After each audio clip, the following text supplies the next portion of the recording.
Good evening, ladies, gentlemen, theys, and gays. This is the Real Pineapple. This is your humble host, Hunter here. Happy, what is today? Wednesday. That's it. Uh, what is time? 21st. Oh God, I man, can't believe it's the 21st already. Um, Happy Black History Month, y'all. I've been, man. Okay, just to kind of get this out of the way, out the box. If you check all my socials, it says that we're going to talk Moon Girl and Devil Dinosaur season 2, as well as Watchmen. Funny thing is, I didn't realize. Brandon informed me that Moon Girl and Devil Dinosaur season 2 is actually not done yet. It's actually part 1 that they've uploaded. What? So yes, I'm so yeah. excited and happy to hear that because part one's cliffhanger is maddening. Yeah. So we will be reviewing it as a trio. It will just be once the other episodes drop, which I think are in early March, I think. Yeah, I wanna say March.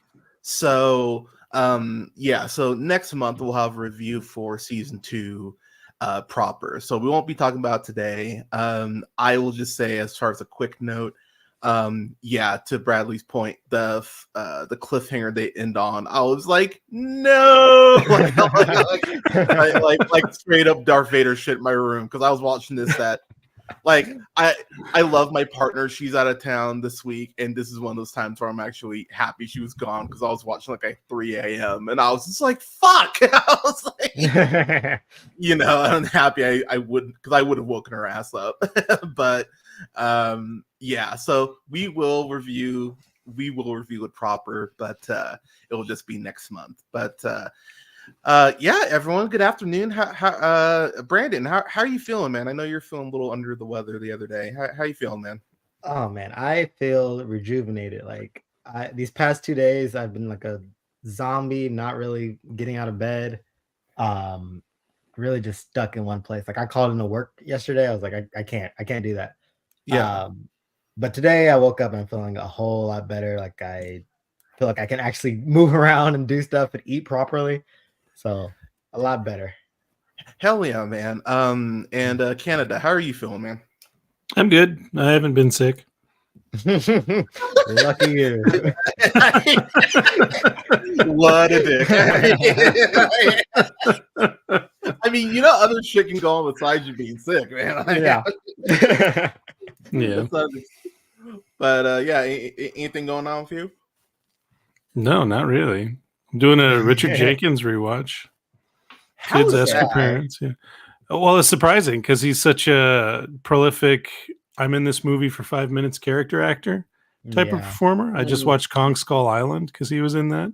Mm-hmm. Samuel L. Jackson carries, by the way. I really enjoyed his performance a lot on my second viewing of that movie. Mm-hmm. Hey, buddy, you're okay. Have you gotten to Step Brothers or Shape of Water yet? No. I'm going to save those for days where I can really focus. Step Brothers I might watch with my older kids. That's a pretty silly movie. Yeah, very silly. Built bunk beds. How did this happen? That's one of my So my friend Diana, shout out to Diana, she asked me what some of my favorite comfort movies were. And I was like, that's an interesting question, because I'll get what are your comfort shows, and that kind of changes throughout the seasons. So Will and Grace has definitely been one, because Alea had never seen that, and I was like, oh, just off the representation alone, this is something you should watch. So Will and Grace has been one. Married with Children has always been one, because that and Martin are responsible for me learning how to talk shit as a kid. So oh, cool. So thank you? Question mark? yeah. No, that's a thank you for sure. Good. So I mean, I love those shows for that. But then News Radio is definitely a comfort show, which Amazon removed off Prime Video, by the way, for no fucking reason. So thank you, Amazon, you assholes. That's one. And then other stuff oh god. Bob's Burgers is definitely one, because the cats both love that show. They actually go to sleep to it. So I mean, But thinking about like comfort movies, I was like, okay, so like Walk Hard is definitely one. Hot Tub Time Machine is definitely one. Black Panther's definitely one. And I'm not just saying that because Brandon's wearing a Wu-Tang Wakanda shirt, which wonderful, by the way. Thank you. Yeah, like what would be a comfort show for you, Brandon? Like give me a couple. Oh man, I was just talking to somebody about this too. My comfort shows would for sure be like Adventure Time, Nice. Regular Show. Like those are things I can like put on a random episode and like enjoy. Like I haven't seen it before. Yeah. Community for sure. Like I love Yeah, that that's show. another one. Those are like the three that really come to mind. Like I'm trying to think what else like I just can put on, like Justice League, Unlimited and regular. There you go. Stuff like that. Like pretty much you can get me with like any animated show, probably be like a comfort show of mine. Okay. Would Steven's Universe fall into that? Oh yes, especially recently, like since I was a late bloomer on that. I missed the train on Steven Universe. So like binge watching that and like the was like the mini series afterwards and like the movie and all that stuff like really just made me love that show. That was a show I was watching with this girl I was dating at the time, and the breakup went not great. And so I definitely there was like a 6-month thing where I was like fuck Steven's Universe, but then I finally but then I ended up like watching it like from scratch, like after I had that detachment. I was like, oh man, this is a great fucking show. Like Estelle's amazing on that show. It is. Yeah. So I think I'm going to be doing a review of that for Pride Month, because that is definitely one of those shows that Canada. What about you, man? Pretty much the same. I love Regular Show. I used to have Regular Show T-shirts. I used to go whoa whenever something successful happened. The Simpsons always, even the later seasons, I don't mind as much. You know, I know a lot of people say true Simpson fans drop off after like season 11. And I'm like, nah, I'll probably always watch The Simpsons. Even I might not always like The Simpsons, but I'll probably always watch The Simpsons. Comfort movies like Life of Pi, Studio Ghibli, any Pixar movie that Michael Giacchino has scored, you know, stuff like that really helps me relax and sleep. I'm gonna do a studio retrospective. I mean, I'm gonna go through and like. So if y'all want in on any of those reviews, I'm gonna go through. I'm gonna watch like all of them. Oh hell yes, I'm in on that already. Yeah, because I was thinking about stuff I want to do for the year, and I was like, okay, I think I want to do like a Tarantino full review.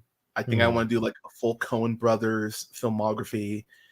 And I think if I do those, I'd be okay. I might add one more person, but I think that's enough. I think that's a decent amount of brain power to review all their shit. So I think I'm gonna stick. Like I have those penciled in for right now, but yeah, I want to go full in on studio. Because I haven't watched like Kiki's Delivery Service in a minute. I'm like, I should rewatch that. Yeah, Phil Hartman's the cat in that. Yeah, and that's actually he's great. And that's actually one of my like that's one of those things I remember hearing when I was like 12 after he passed, and I was like, wait, that was Phil Hartman? I didn't, because you know, like 6-year-old, 7-year-old youth like not thinking about that, and I was like, oh my god. And like, you know, so I think I'm gonna go through and just I don't know how I do it, but maybe next year, just because I'm still so hyped after watching it, I might go a full Godzilla. Hell yeah. Just because I was so okay, quick segue because I never do that here. So I think it was Tuesday or maybe it was Monday. I can't remember what are days anymore, but a couple days ago I just could not fucking sleep. And so because I was watching Watchmen, and I got to give Brandon credit. He was like, I was kind of zooming through it, and he was like, hey, like what episode are you coming up to? I was like, oh, I'm up on episode 6. And he was like, hey man, so just a heads up, you may not want to watch episode 6 right now because it's kind of intense. And you know, me being me, because because I'm hard headed. I was like, oh, how Shut up, hard? Brandon. I don't need your Yeah, advice. I was like, how bad could it be? And then I watched it, and I actually got out of bed, and I was like pacing around the house for like an hour, and I was like, God damn it! I was like, now I can't sleep, and so I was like sitting up, like it was like 2 a.m, 3 a.m. Like I go out in the living room, and like even Milo was like, dude, you're 3 hours early. What are you doing? So I actually went for a walk for like a half hour. I was like, okay. And then I came back and I was still like, fuck. And so my sleep schedule's been all over the place. It's kind of now just starting to resemble a normal sleep schedule again. But I wanted to dedicate the proper time to the show because I think it deserves it. So diving in proper now to Watchmen. So this came out in 2019, and I remember man, now I'm getting my timetables all fucked. But when the two of us initially started talking, I remember that was one of those things that Canada actually brought up, was like, dude, have you watched the show? And I was like, no, I haven't watched it yet.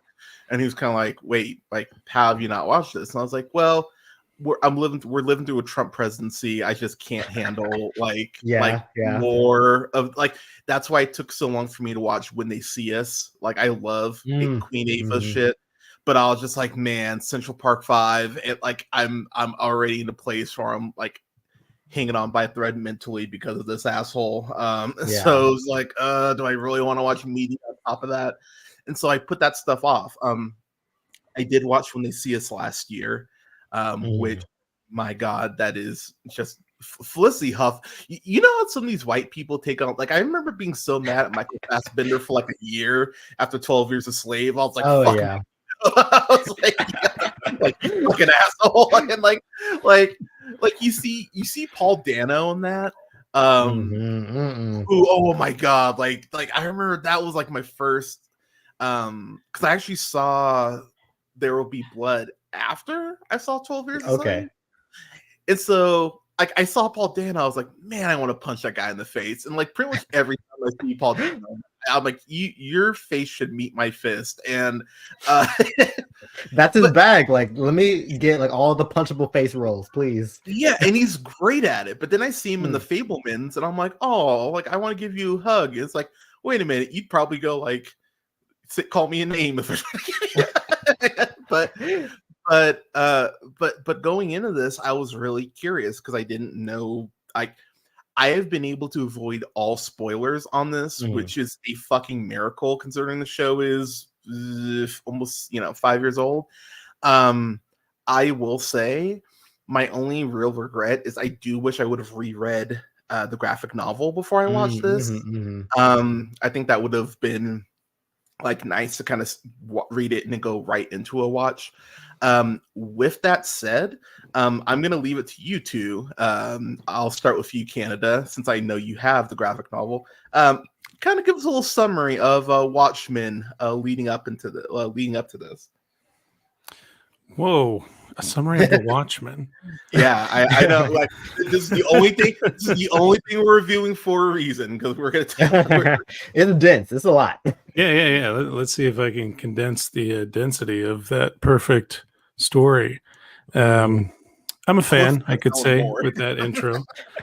Long ago, superheroes were made, or rather gathered, capes they called them, mostly as publicity at first, just to really show the United States that, hey, we're in control, everything's fine. Look how happy we are to serve justice.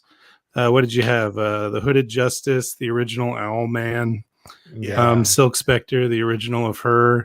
Doctor was the comedian. There's a guy. Yeah, he is a person, kind of. Yeah, they called themselves the Minutemen. Let me just look up them real quick. Yeah, right. Interesting choice of name.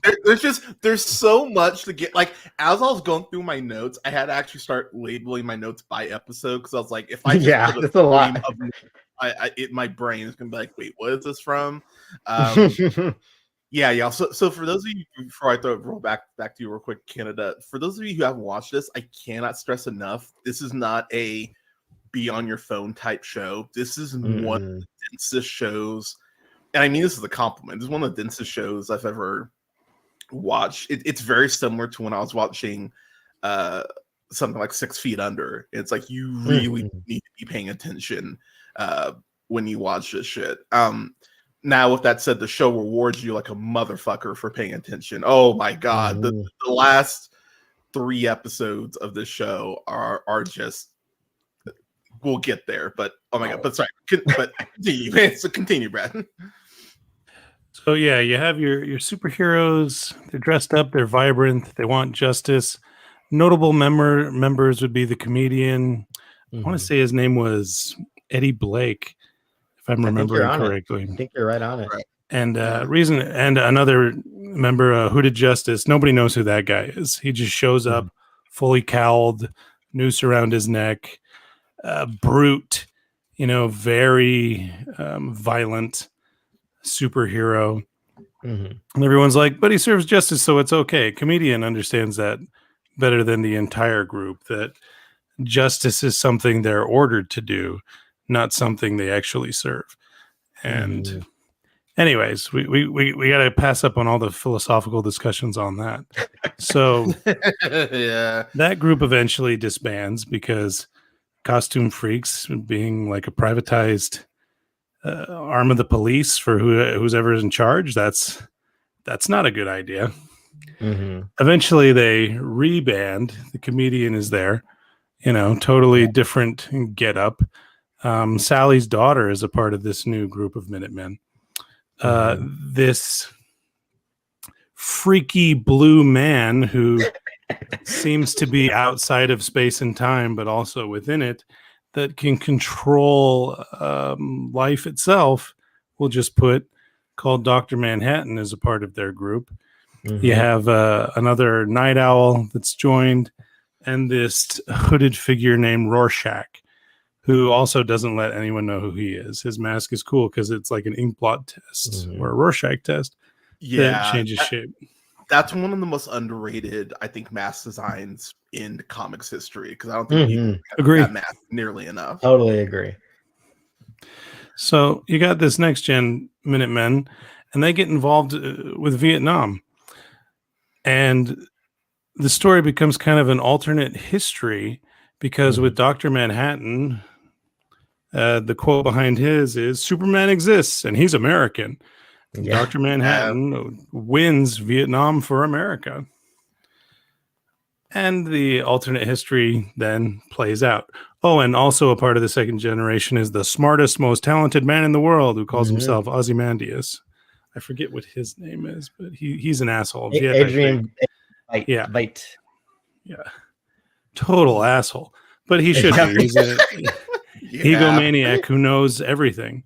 So then we have years pass again after what we did back then. It's a lot of brooding.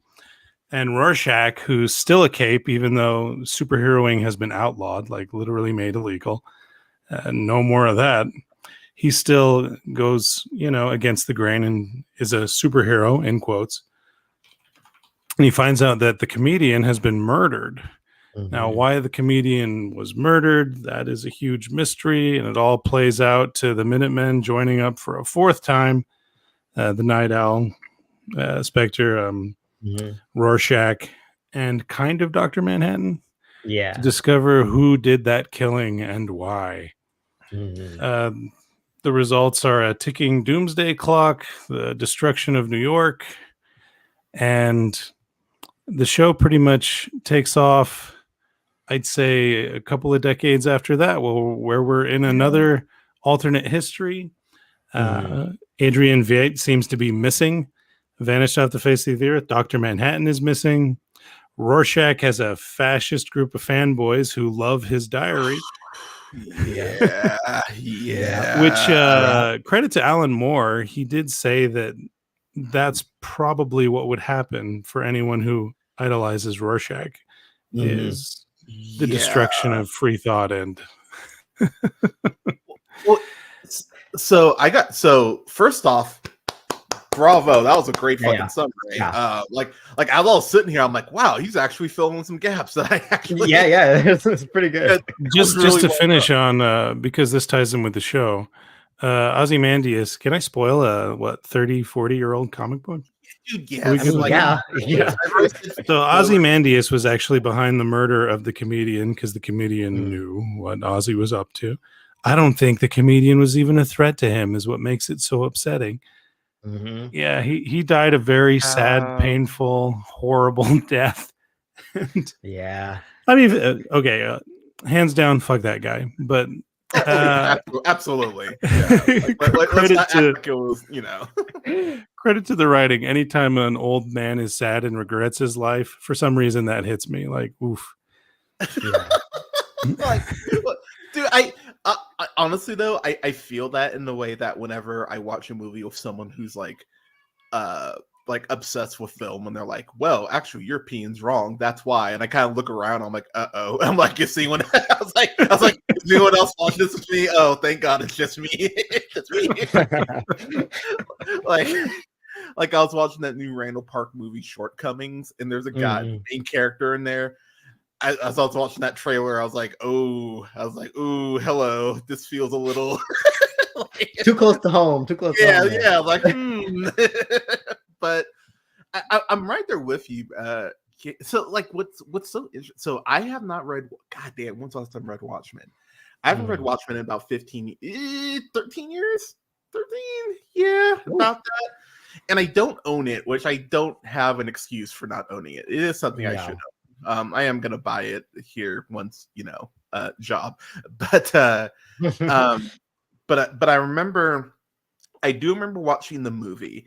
And look, I have given Zack Snyder a ton of shit for years, and I will say one of the things that just always made me roll my eyes about the movie adaptation is, first off, that fuck scene, the Hallelujah, I think is just I cannot put enough in words how much that scene just pisses me off. It's just like, dude, it's so campy though. It's so silly. The campiest, the flame coming out. Oh my God, just slow motion O face, like subtlety. Like, thy name is Snyder. He's an owl, and he's like, "Whoo!" Yeah, right. It's like, did you just let anything breathe in that? So that scene, people alone, they just saved are standing there like, yep. Okay, I guess we're watching this. Now I don't know if they're on the jet with them when they start, but I just always found that better funny. if it is.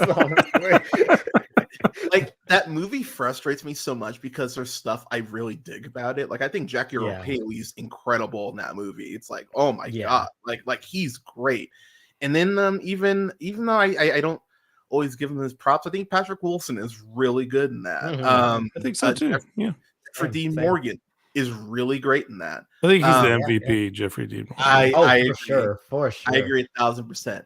But my biggest axe to grind that movie is, I'm sure she's a sweet lady. Malin Ackerman, I think, is just ass in everything she's in. I don't understand how she's so bad all the time. And again, she seems like, I watch her in interviews and I'm like, God damn it, she seems so sweet. And I just like, anytime I see her in something, like, I remember I watched that and like The Heartbreak Kid within like 6 months of each other, and I was like, oh girl, you gotta just like, like, what's going on here? And so much of the emotional beats of Watchmen are dependent on Silk Spectre too, and she's pretty much like a main character, like next to she is Rorschach and Dr. Manhattan. Like, I feel like she has the most scenes probably in the movie, right? Yeah, I would say so. And it's made worse by the fact that the original Silk Spectre is a far better actress. And I just went, I was like, oh my God, if you switch this,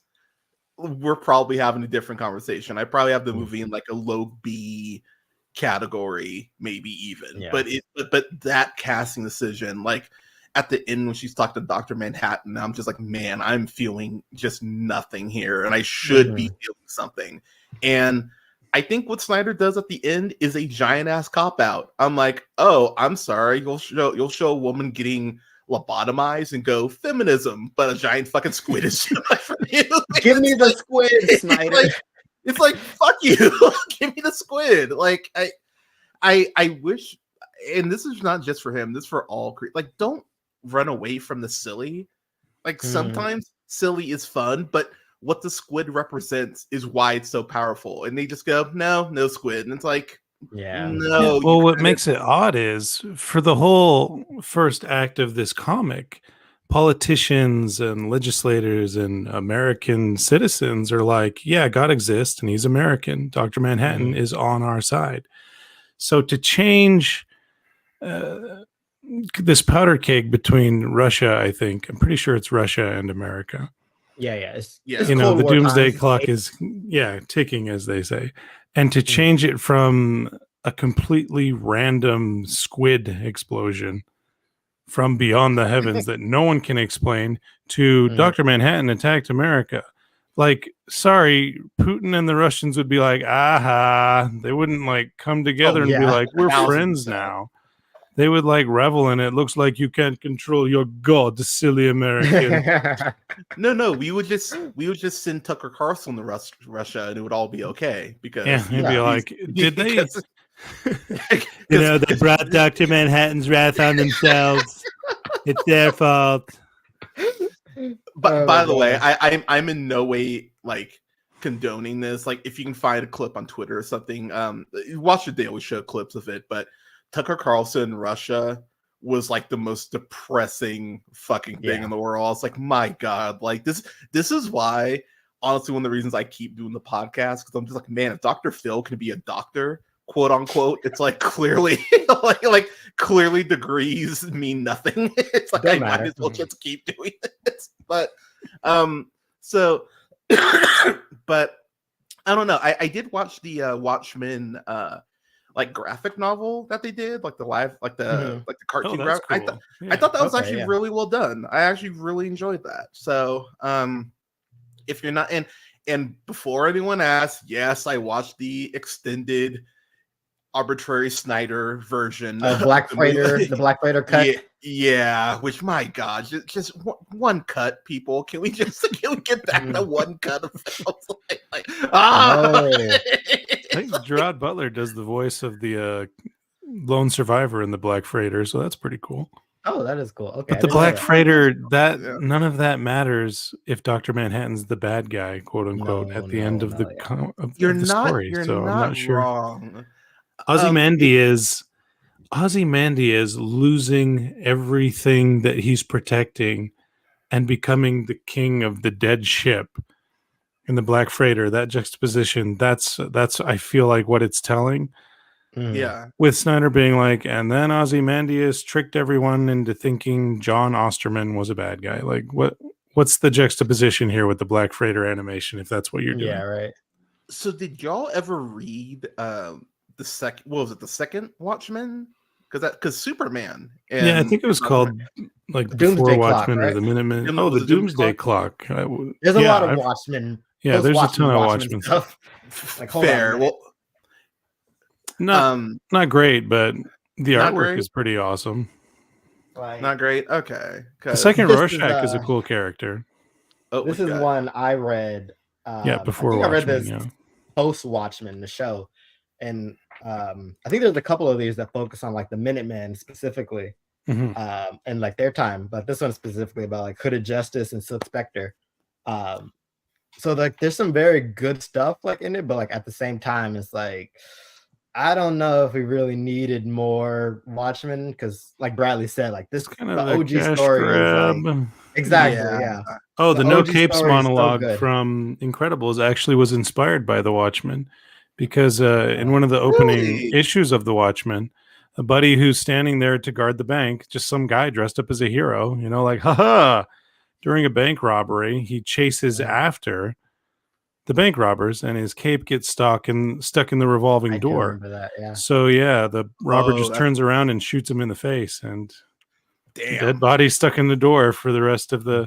So someone mentions like comedian jokes like, yeah, that's why I don't wear a cape, That makes I will say too, man, like and this is gonna be so morbid because you do those like, would you rather? It's like, would you rather like be burned alive or like drown? I will say, like Whoa. Right. Okay. what can I say? My brain's a weird place. By the way, drown. Because being suffocated sounds horrible, but especially with my hair. But but getting shot in the, I think knowing that it's coming is the thing that's like, oh, that sucks. Like getting caught in the door and just having no way to escape. It's like, oh well, this sucks. Yeah. So, I mean, like you bring up that point, like we were talking about Snyder and Watchmen. Like I think the best thing about that movie is the intro credits, where it shows like the time passing, the Minutemen, like how they fade away. Like I think it even shows the hero who gets like caught in like the revolving door, like his death. There's like a lot of good stuff in the intro, and then like the rest of the movie happens.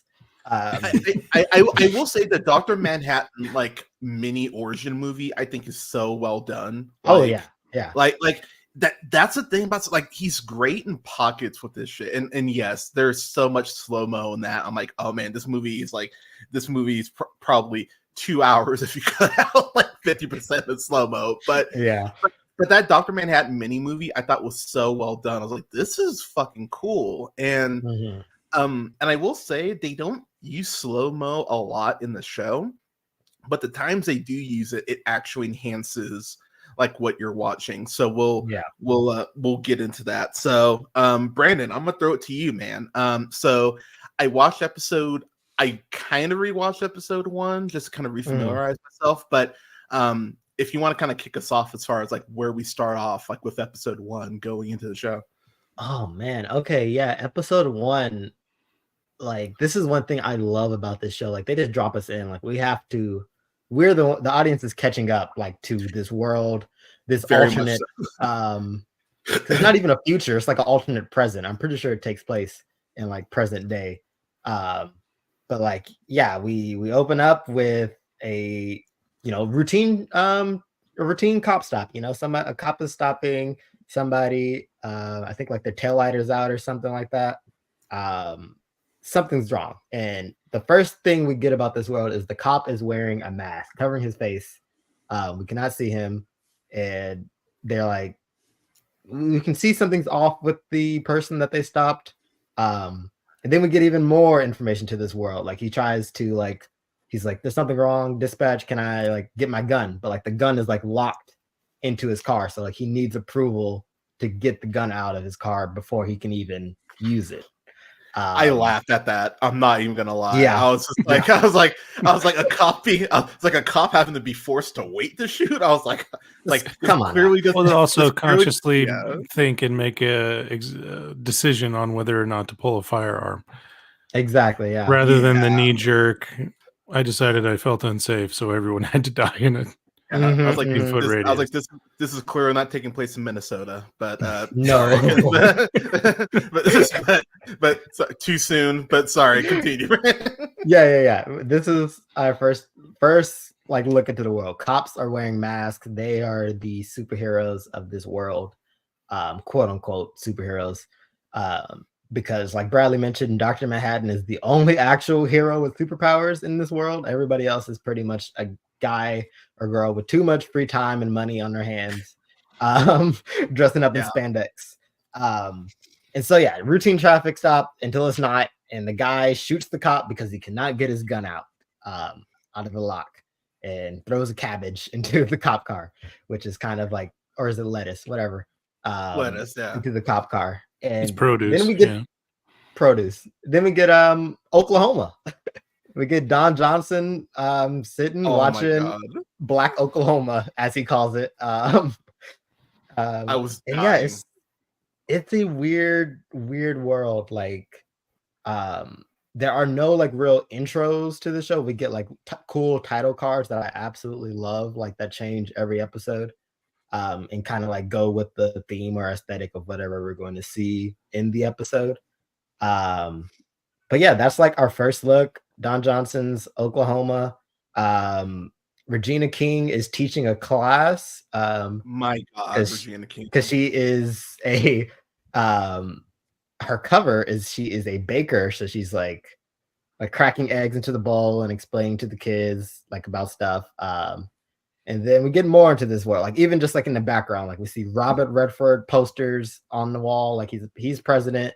We see like watch out for squid falls. We're like, what the fuck is that? We see like all this kind of stuff, and then one bratty little kid like asks like were you a cop or whatever? Like what happened? And then we get one of my favorite tropes is when an adult explains something to a kid that they definitely should not be explaining to a kid. Right, dude, I love that trope so much. But I love it though because you and Canada, I'll kind of throw it to you in this sense because one of my biggest peeves about reviewing stuff is I hate when stuff talks down to kids. But then there's that fine line of like how much you explain to a kid versus like how much you cut. Like, I mean, you being a dad, Canada, like is that something you kind of find yourself like that juxtaposition? Because I mean, you know, like you don't want to tell a 3-year-old like, yeah, Santa doesn't exist, but at the same time, but at the same time, like you kind of want to like inform the kids. So like, how do you kind of balance that? Well, you just tell them about magic, and you believe in magic. You like put it on them to believe or not. That's my method. None of my kids, when they have found out the truth of it, have said, "You lied to me," because they know that I put that on you. You decide whether. That's good. That's good. The world is a beautiful place when you believe in magic. So, I still believe in types of magic. That's kind of brilliant. The power of friendship and love. It's magic, Very brilliant, actually. So I mean, you kind of say that. Like, I know you say that's kind of it's snarky, but there is kind of that power of friendship here. Like, as far as like, and that's actually one of my favorite themes about it, is because as the show goes on, and we're going to be jumping all over the place here because, like I said, there's a lot to cover. Oh God, I don't. Looking Glass, played by Tim Blake Nelson, who, my God, I had no idea he was in this show until I was rewatching, and I was like, oh my God, he's fucking perfect. Like he's perfect in this role, and that was probably my biggest surprise. Like not that the show's cast well or anything like that, but you see. You get someone like Tim Blake Nelson. When Gene Smart popped up, I was like, "Oh shit, God, let's go!" I was like, "Okay, I didn't know you were in this," and the show just kept making me go, "Oh, it's this person," and they're gonna. So to go back real quick to episode 1, we do Don Johnson's. I gotta say too, is anyone else a little uncomfortable with how well Don Johnson isn't playing a racist? Like, it's just like, you know what I mean? It's like between this and Django, I'm like, you're too good, man. I don't know. Like, how old is he? Oh, he's gotta be like up there, late 60s, 70s. Probably. I mean, he could be just reaching back to a time where, not that I want to accuse him of anything, but not everybody was happy with the 60s and with. Yeah, you ain't lying. Yeah, man. He's 74. Oh, he's 74. God damn. Yeah. Maybe. I mean, Nash Bridges' partner wasn't black. I mean, he was kind of. Maybe Cheech Marin was just, maybe honestly. Maybe just put up with him, and only got 5 seasons. Maybe that's why. Hey, he delivers a line that is very much, oh, yay, racism doesn't exist anymore, but it does. You know? And that line is, well, I guess out of context, it's not a spoiler, but he says, "It's my legacy." And the hell is that about? But it was very passionately delivered, made me think, like what you two were just saying, like, what kind of person were you in the 60s, Mr. Johnson? So there is. You bring up a very good point. Oh, sorry. Yeah. No. Go ahead, man. No, I was just gonna say very quickly. Brad brings up a very good point. Like, legacy is there's a bunch of overarching themes in this show, but legacy is like definitely one of the big ones that we see. And it's even a thing like in the OG Watchmen, like you mentioned. There's multiple night owls, multiple six can't even talk. Silk Specters. There you go. And like legacy is always the thing, like even in modern like comic book stories and superhero stories, like who's going to be the next Superman, who's going to be the next Batman, all that kind of thing. And I feel like that's a heavy point on this show where you want to know where you came from, you want to know what you're leaving for your kids and stuff like that, and like who's going to be the one to like carry on your story, stuff like that. Yeah. So one thing, I mean, so racism is like probably the biggest overarching theme in this show, which I'll be real, I did not expect it to be like you and most of the audience in 2019. Yeah, because like when I started watching, I was like, man, this is kind of leaning like so I'm gonna compare it to this, and I think it's apropos because I think both shows do a great job of touching on it. So when Canada and I first started talking, and I'm gonna bring this up because I have no shame. So there's a guy in our chat named Michael who's giving me a bunch of shit because I was like, look, if you're gonna do Falcon and the Winter Soldier, you kind of have to bring up the red, white, and black storyline. Like you kind of like there's really no way around it. And he's like, I don't think they're gonna do it. I don't think Marvel is gonna do it. Da, da, da.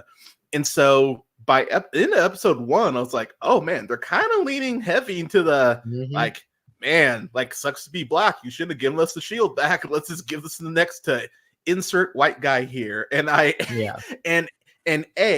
exactly how the government would handle it. 1,000% what the government would do. Like, I actually was like, I cried at the end of the first episode, but then I started laughing because I was like, yeah, this is exactly what would happen. It's like, oh yeah, it's like, thanks for giving us back the vibranium we stole. Time to make it ours again without even waiting a week. Like, and it's really funny how people keep proving that show and really this show right, because I still see people going, why doesn't Bucky have the shield? And it's like, y'all, it's like several reasons.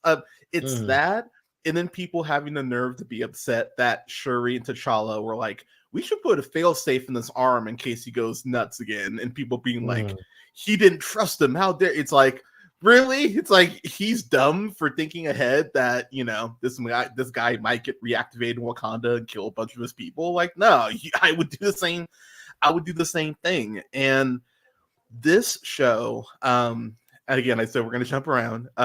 You mentioned Hooded Justice here at the beginning. That was the thing that, as I'm sitting there watching the show, and I think it's like episode 6, where I was like, wait, Hooded Justice, why do I, oh fuck. And then the light bulb went off. I was like, oh crap, this is Isaiah Bradley. I'm like, this is exactly what, and that revelation of, ooh, would people actually be okay with the first superhero being a person of color? And the short answer is no, absolutely not. People wouldn't be okay with it. And my God. Okay, sorry, no, continue. I remember what I have to say.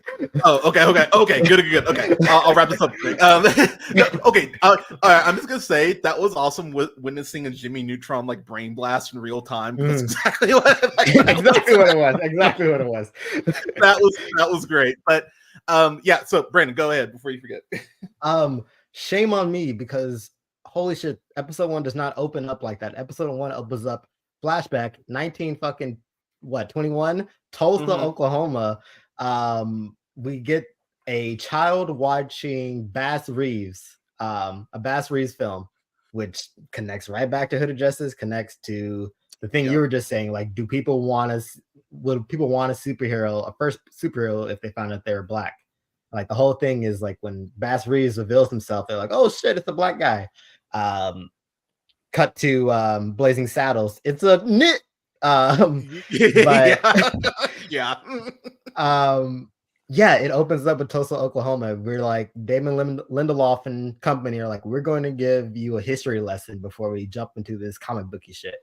And me personally, I did not know a lot about Tulsa, Oklahoma at all, and I think a lot of the audience didn't as well. Like, I remember watching that first episode that week, and there was a bunch of like articles and stuff like that, like saying like, oh, you don't know about Tulsa? Here, Watchmen helped, people learn about this kind of stuff. And like it's something that like totally sets the tone for the rest of the show. Like you said, race is like a huge part of it. Like if you don't know what the Tulsa, Oklahoma massacre is, it's when basically Black Wall Street, like it was Yeah, exactly. thing in the 20s.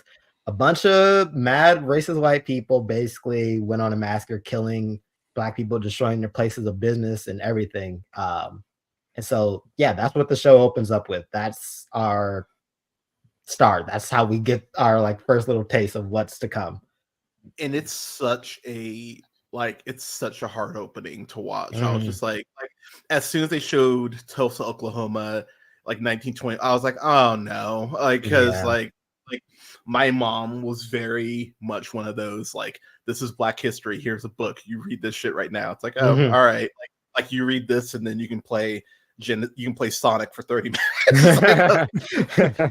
like I had that mom. And so when I saw the opening, I was like, oh fuck me. Like we're gonna start with this. And it feels very jarring. It's nice of HBO, by the way, to educate kids since schools aren't anymore. But it's one of those openings where you're like, okay, why are we starting with this? And to your point, the way it connects back as the show goes on, you're like, wow, this is kind of nuts. I know we mentioned Regina King's Angela, so I just have to gush over Regina King real quick. Phrasing. I realized I could have phrased that. but sploosh, exactly. So first off, she's 53. She does not look 53. No, like I was like, oh, 53. I still remember seeing her in Boys in the Hood and being like, man, I think she's gonna be something. And she's just like, it's one of my favorite individual performances in a show ever. Honestly, like as I was watching it, I just kept going, the amount of layers as far as her, because I'll just I think Brandon will understand where I'm coming from here. There is that, and I'm trying to think how I want to phrase this. There's because like it's frustrating. It's frustrating in the sense of you have people who you think are allies, and I'll speak for myself here. I had one friend, several people during Trump and Hillary's presidential campaign, because there are just so many people who are like, oh my God, Trump can like save us and get us back to like where we were.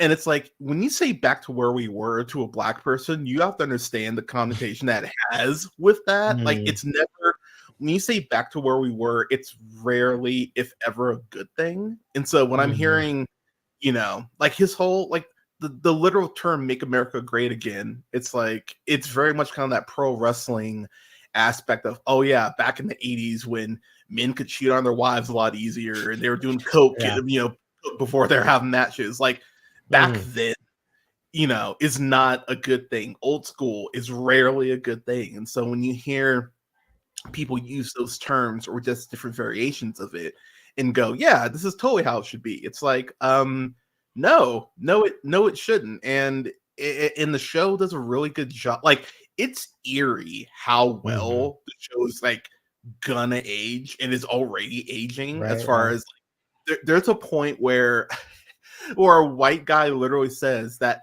we've course corrected too much. We need to get back to the way things were. Like, it's scary to be a white man. And I was like, holy shit. Yeah. I was like, it's watching Fox News. Like, I'm like, this is fucking creepy. Like, but it's insane the insight that like the writers had. I had the showrunner, Damon Lindelof, I think that's how you say it. Yeah, Damon Lindelof. So first off, right out the box, I cannot imagine this was an easy pitch to anyone, let alone HBO.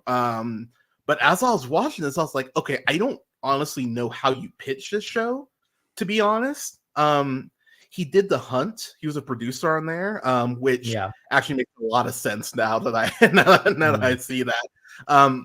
But just, I would love to know what the pitch was for this, because Alan Moore, understandably so, is not a fan of pretty much any adaptation of his shit. No.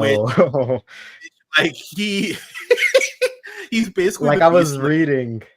I was Yeah. reading something. I think it was around the show. He said like he's like, I don't want to have anything to do with the showrunner or the show. Basically, he was like, I'm not interested. And I was like, but it's a good show, Alan Moore. Like, Yeah. I would love to know if he actually finally got around. Because I'll be real, man. After I saw League of Extraordinary, even 8-year-old me watching oh yeah, League that of broke him. Extraordinary, yeah, like it I just think that's broke what his did ass. it. Like, Yeah. you know, he was like, "Cool, I'm out," and I can't blame him. Like, if I watched that, I'd be like, "Oh, cool, I don't want to see his shit anymore either." But this show is like. This actually, this is why you should never feel like a slave to the source material. Like, this is why it should just really be an inspiration, because it really felt like Lindelof kind of went. I think you'll know what I mean. Smart Alan Sorkin, because I really do. I think Alan Sorkin just sometimes gets his head so far up his own ass, like, you know, Sure. it's kind of ridiculous. Yeah. The trial of that movie, that was like the last example of me just going like, dude, you almost need a filter at this point because you're going so far this way. But it really felt like Lindelof actually had something that he wanted to say, but at the same time, I think doing this you have to do this in an episodic format. Like, there's no way you could do a movie. But getting back to Angela here real quick, I love the way the costume looks. Like, it's a very simple costume, but it's like it's very real world in that sense. Like the other costumes I think in Watchmen typically are. The violence in here, there's nothing glamorous about it, and that's something I think HBO is just kind of like their shows just kind of nail. Is like there's never like a fantastical element to it. It always feels real world and it always feels like rough, which which given the subject matter it should. But anytime there was a death in here, like I felt the shit. Like, even if it wasn't someone that I liked, it was like, oh wow, like that was intense. But all that with the Trump and everything to say, like, there is this part of Angela that has a friendship with Don Johnson's character, and she does see him someone as a mentor, and so tying it back for me, having to unfriend so many people who were believing like what Trump was selling, it really hurts you because you're like, oh wow, I thought we were cool, I thought you were wanting, you know, you had my best interest, you know, at heart. And I'll tie that a lot. I'll tie that back to the religious community, specifically church community, where, you know, it's very much you know, oh, we're all one body, we all love God, and then it's like, oh, you're getting shot in the streets. Well, you know, we'll give you thoughts and prayers, but we won't, you know, stand with you. And it's one of those things where you're like, wow, you have to reconcile that, and, you know, actually have to deal with that. And Don Johnson's character, he gets off lucky in the sense of like he's killed, he's, you know, moved on, you know, whatever.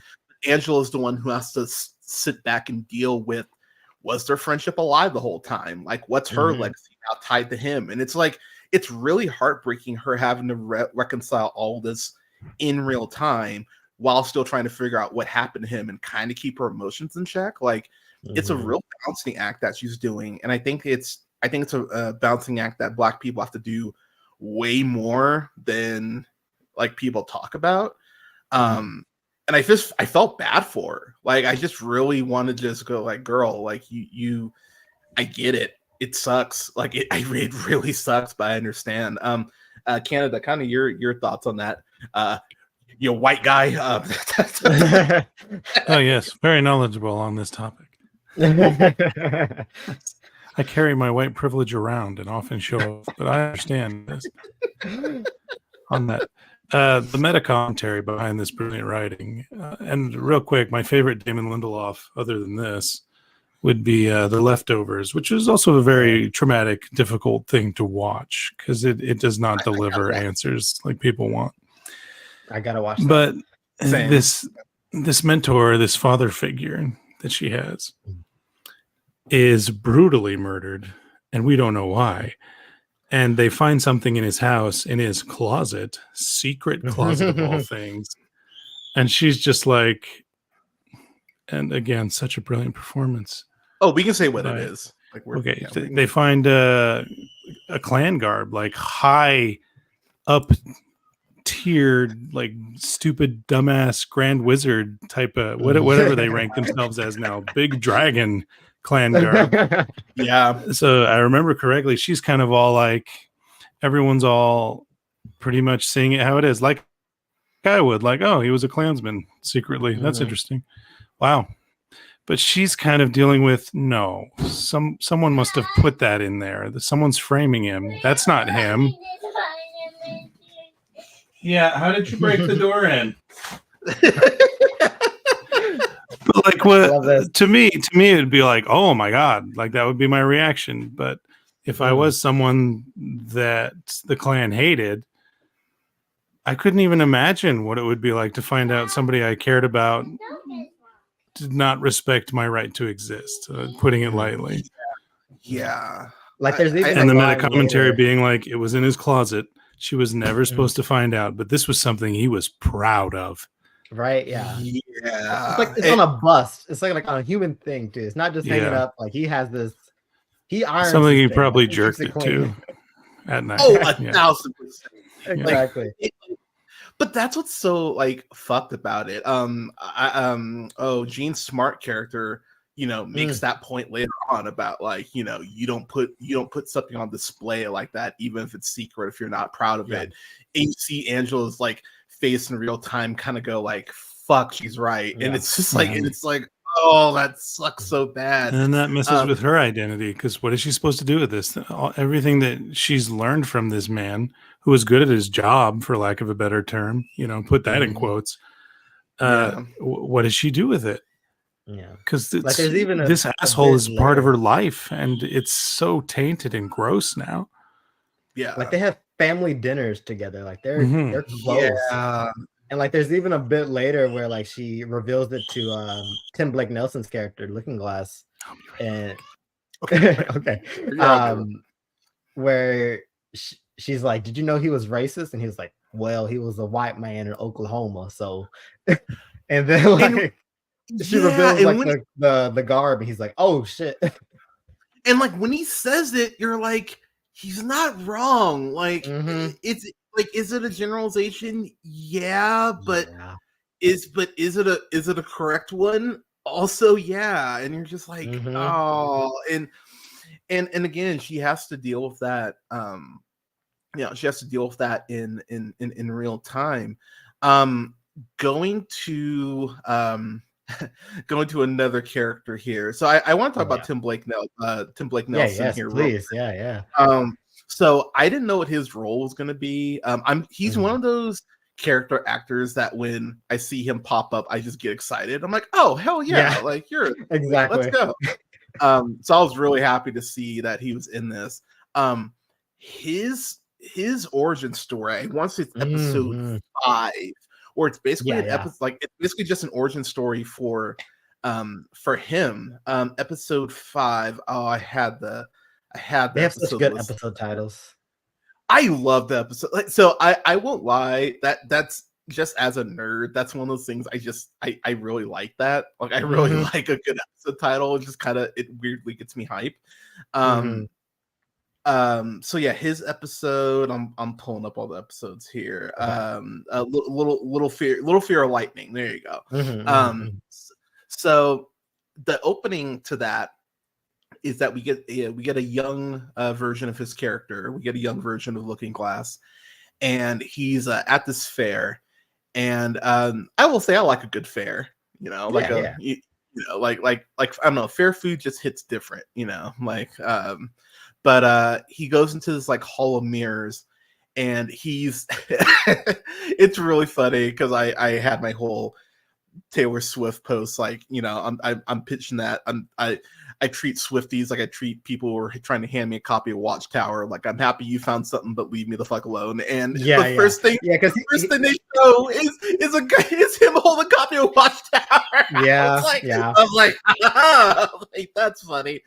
But he I won't lie. I laughed really hard at that. I was like, No. It's good. It's good. I was like, I just fucking referenced Watchtower. But he's going ahead trying to hand out copies of Watchtower, to those evil punk kids, and those ne'er-do-wells. those kids in dark makeup, and someone I would be like, those hey, sinners. yeah. Like as I was sitting there, I was like, man, I feel attacked right now. But he goes ahead and he's talking to this one girl. Like, so this guy's just being a dick. He just like knocks all the copies of Watchtower out of his hand, like very Back to the Future-esque in that way. Just kind of like, it is, yeah. Why are you being such a dick? But this one girl goes ahead and goes like, oh, hey, I want to hear more. So she goes ahead and grabs his hand. They go walking off together, and she takes him into like kind of like the Hall of Mirrors, like this. And basically he's like, hey, like I'll suck your dick right here, which I was like, oh, good for you, man. And but he's like, but he goes like, no, and she pulls. So I will say, this is somewhat of an irrational fear, Someone stealing my clothes is one of the most terrifying concepts in the world. No. I'm right there with you. Dude, like when she steals clothes, I was like, you fucking bitch. Like, I was like, that's so. But then joke's on her and everyone else who happens to not be in the hall because squids fall. And it's the big one. And the thing that tripped me out about that is, again, we talked about it earlier for the Watchmen movie. They don't show the squid, lame, dumb. They just show the squid in like one shot. They do. And it's beautiful. You completely understand the gravity of what occurred because of the squid. And the way that he walks out from the Hall of Mirrors and sees all the destruction, it is heartbreaking. I was like, holy shit. And it just like, I'll be real, dude, it caught me so off guard because you start hearing the sound like it's raining, and then I'm just like, oh shit, oh no. And then you just see all those people, and you have to walk home in that. Like it was like when I first watched that episode, I remember when they open up, it's like New Jersey, and then it shows like the year, and I'm like, oh shit. Like I was like, wait a minute, is this gonna happen? And then of course, like he's lucky. He's the lucky one. He's like inside the Hall of Mirrors when it happens. Which of course, like great origin story in a Hall of Mirrors, and his whole thing is like being reflective and all that crap. And like he can now can tell when people are lying. Like that's a big thing for him. But yeah, like when they did the giant squid fall, like it really felt like that impact. Like when you like read it in the comic, like this is just something like traumatic, like totally insane, like, and you totally get why he is the way he is, like from that, like just opening. Yeah, we like to catch up, Canada. We're just talking about the Looking Glass origin, where the squid fall when he's in the House of Mirrors, and all that. Yeah, man, like it's really funny how like not having sex just saves you in the fictional world. It's like whenever in doubt, just don't fuck, because that means you might live to see another. You're gonna die. Yeah, like it's kind of wild because, well, the irony in that too, I was like, that's what she gets for being a tease, because if she had sucked that dick, she would have been alive. So a lesson, people, if you're gonna go ahead and play someone, maybe a squid will fall in. But you never know. But my so I think if there's a complaint, I use the word complaint very lightly. This show is all over the place, like story-wise. Like there's a couple episodes where I gotta admit, I was like, man, where's Angela at? Like where? She's only in this episode like 3 minutes, 4 minutes, maybe. Like she's not in this a lot, and the show's definitely like this review, it's definitely jumping around quite a bit, and you're kind of like, but even not reading the original comic again before I watched this, I gotta say, I did find myself pretty easily able to keep up with everything. I was like, okay, I think the show does a good job. I think the recaps are invaluable. So this is a weird compliment, but I think sometimes with recaps for shows, they're very much kind of like, whatever. These recaps actually were very well done, and it really felt like the people in charge of the show went, okay, we understand this might be a little jarring for people, like very condensed cliff notes, so you can kind of like keep up in between each episode. I thought they did a great job with those, especially watching like weekly, like like you have that whole week, like have to wait for an episode. Watching this live in 2019, it was, those recaps came in handy. Yeah, so I mean, I give them a lot of credit for that. So there's this point where Looking Glass is he's at a bar, and I will say, we talked about it a little bit, but I think PTSD, especially post lockdown after COVID, I think that's a very real thing.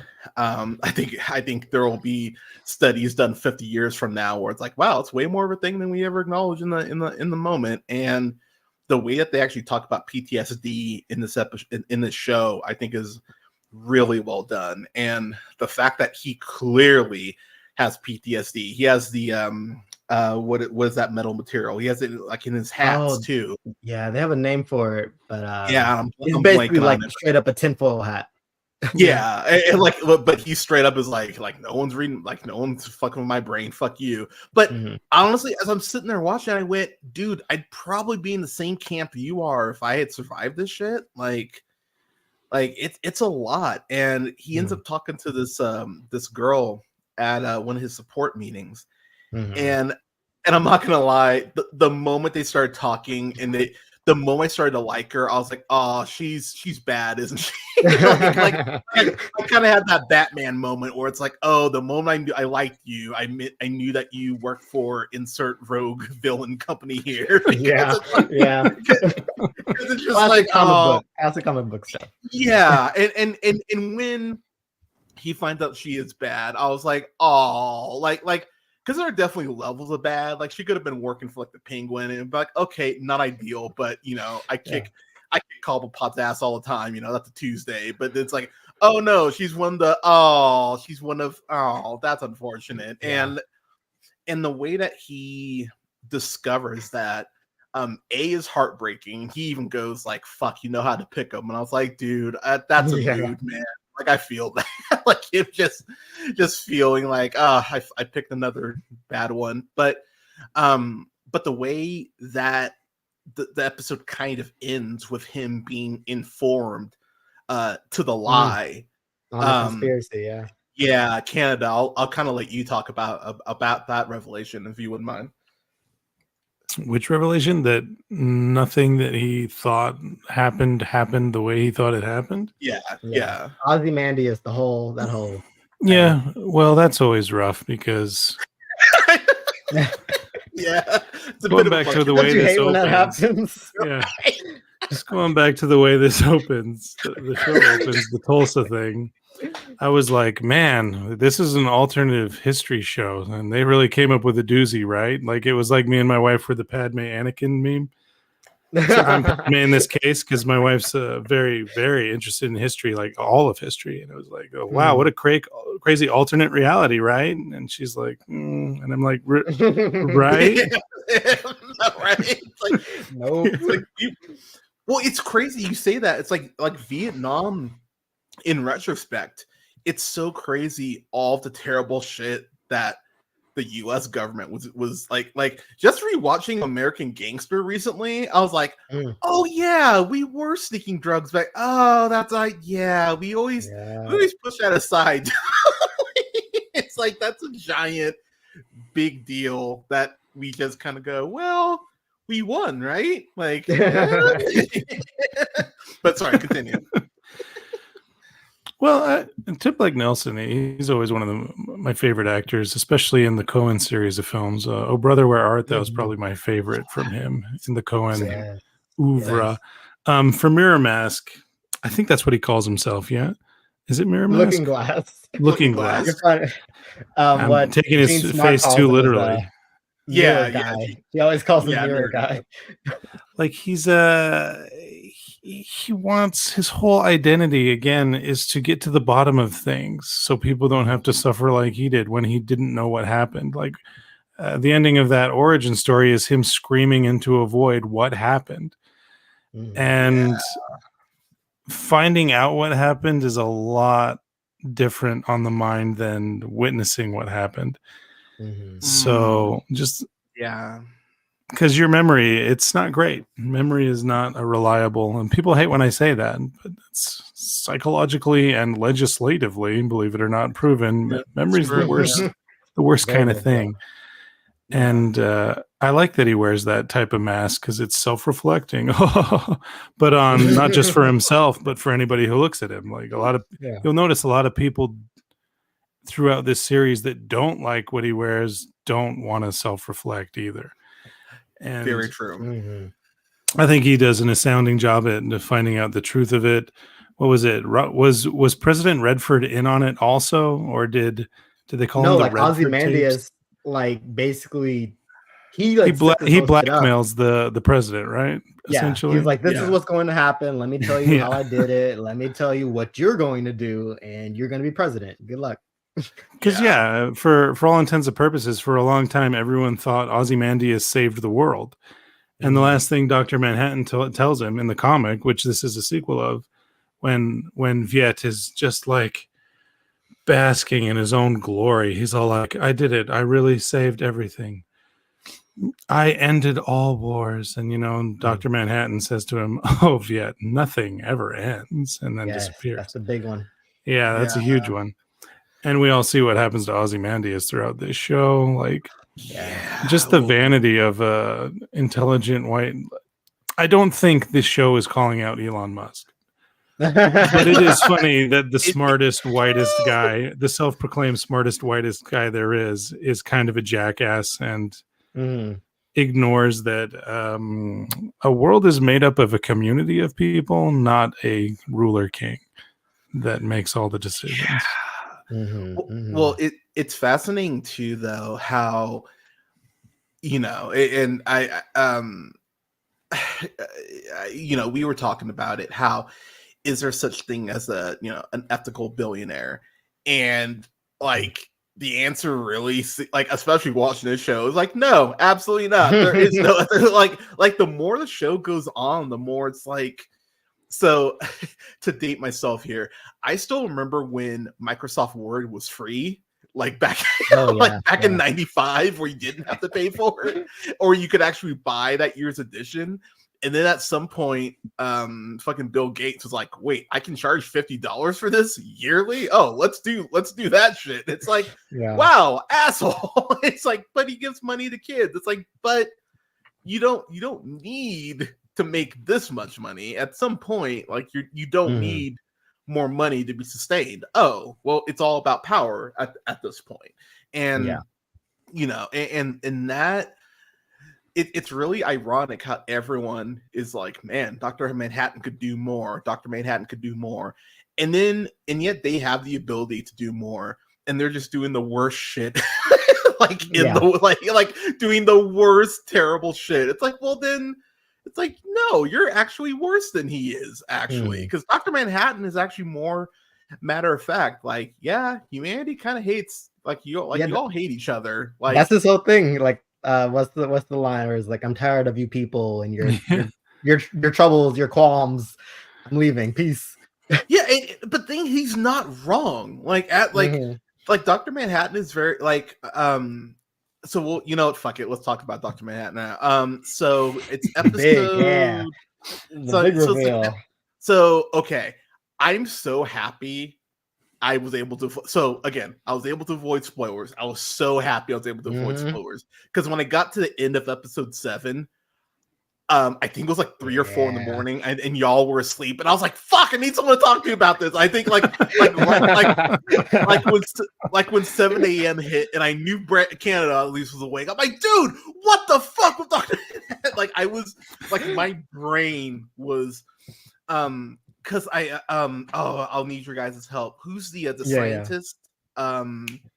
Tria, Lady True. True. Thank you. Yeah. That's her, right? Yeah, Hong Chao, right? Played by Hong Chao. Yeah. That's Who I was like, why do I? It's crazy that she plays such different people each time I see her. Yes. Like Yes. She's amazing.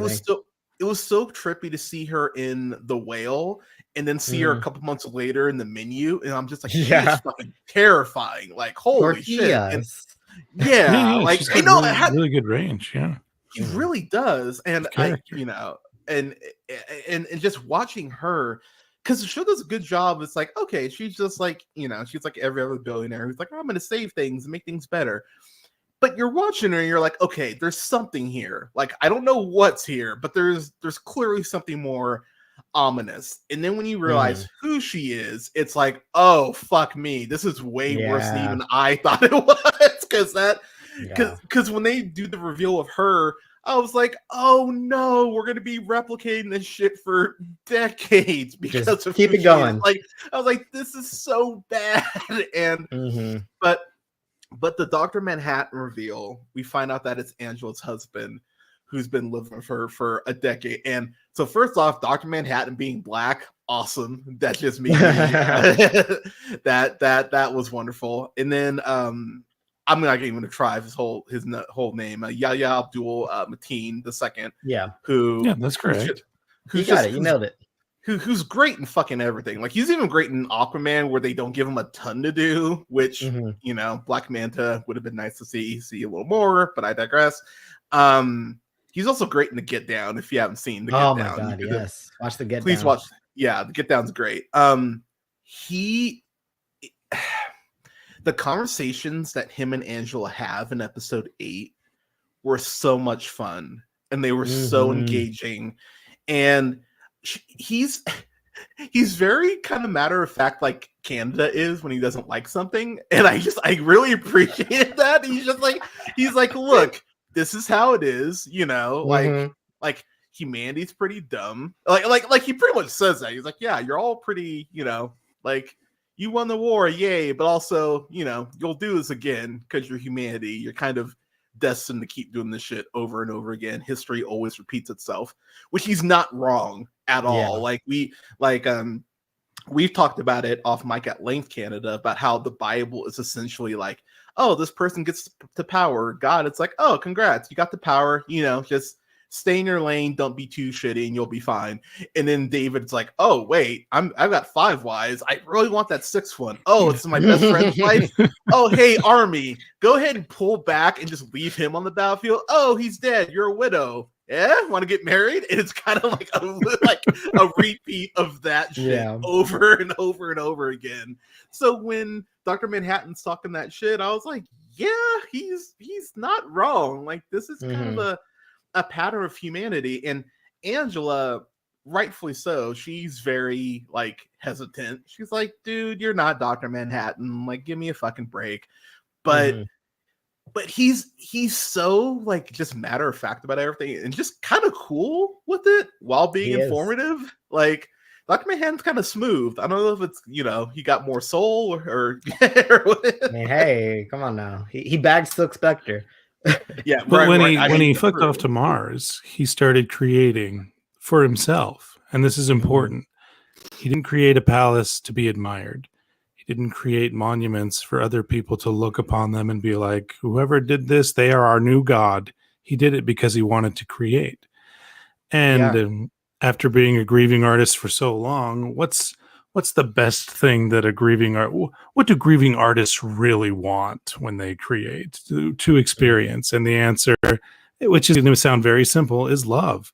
And based on all the characters in this show, I think he absolutely made the right choice to share love with in Angela. It's crazy how the episode is kind of designed to just kind of sell you on their love. And in the way that, it's fascinating. It's one of my favorite lines in the whole show. She's like, why would I get with you? If I know it's going to be 10 years and then our relationship's going to end in tragedy. And he just pauses for a second and goes, well, don't all relationships end in tragedy? And when he said it, I was like, fuck, it's not wrong. Like it was one of those like I was like it was one of those uncomfortable like oh shit that like was this 2019? Yeah, I'm pretty sure right then and there pants were off and we were like, all right, like I get it. you're like absolutely Dr. Manhattan. Yep, I totally get it. And also I don't know like I mean I can't think of a somewhat straight way to say this, so I'll just say it. Great dick. I don't know if that's all. I mean, I don't know either. But because there's where like they're teasing it, you're like, you know, they're showing like side profiles. Pun intended. I was not even trying to do that actually. I want to quote Rose, a friend of ours, because we reviewed Watchmen way back in 2019 together. She had the funniest thing to say. She's like, Billy Crudup was like smuggling like a pickle, and this man is literally walking around with a super energized can of Red Bull between his legs. That's good. That's too good. That's fantastic. Shout out to Rose, by the way. Shout out Rose. But yeah, like there's a point he's just like walking towards the camera, and I was kind of like, I was almost like, I was like, duck, you know. but there's a lot of confidence in doing like even just like any nude scene at all, let alone like. So I mean, shout out to him for, you know, shout to him for understanding and shout to him for understanding the assignment, but.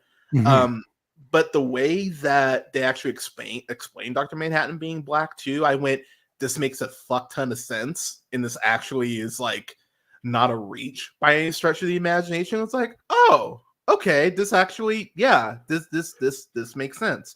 One thing I love about him is the actual explanation for why he doesn't know that he's Dr. Manhattan. Yes, like it was one of those it was one of those things where I was like, yeah, how would you not know? Oh, that's why you don't know.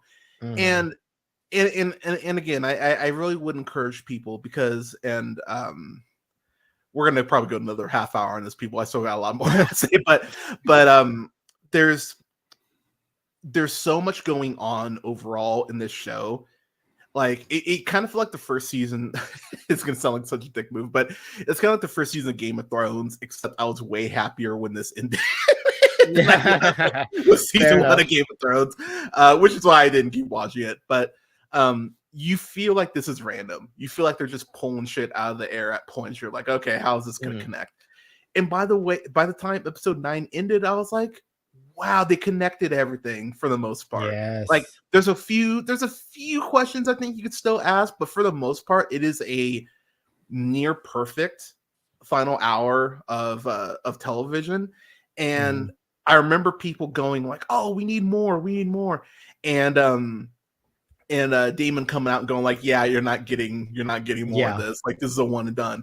And honestly, good. Like, not everything needs to be expanded upon. Like, sometimes you can just let something, like, and that's something we need to get more comfortable with, y'all. It's like, not everything needs to be a franchise. Not everything needs to have a sequel. Like, sometimes one and done is fine.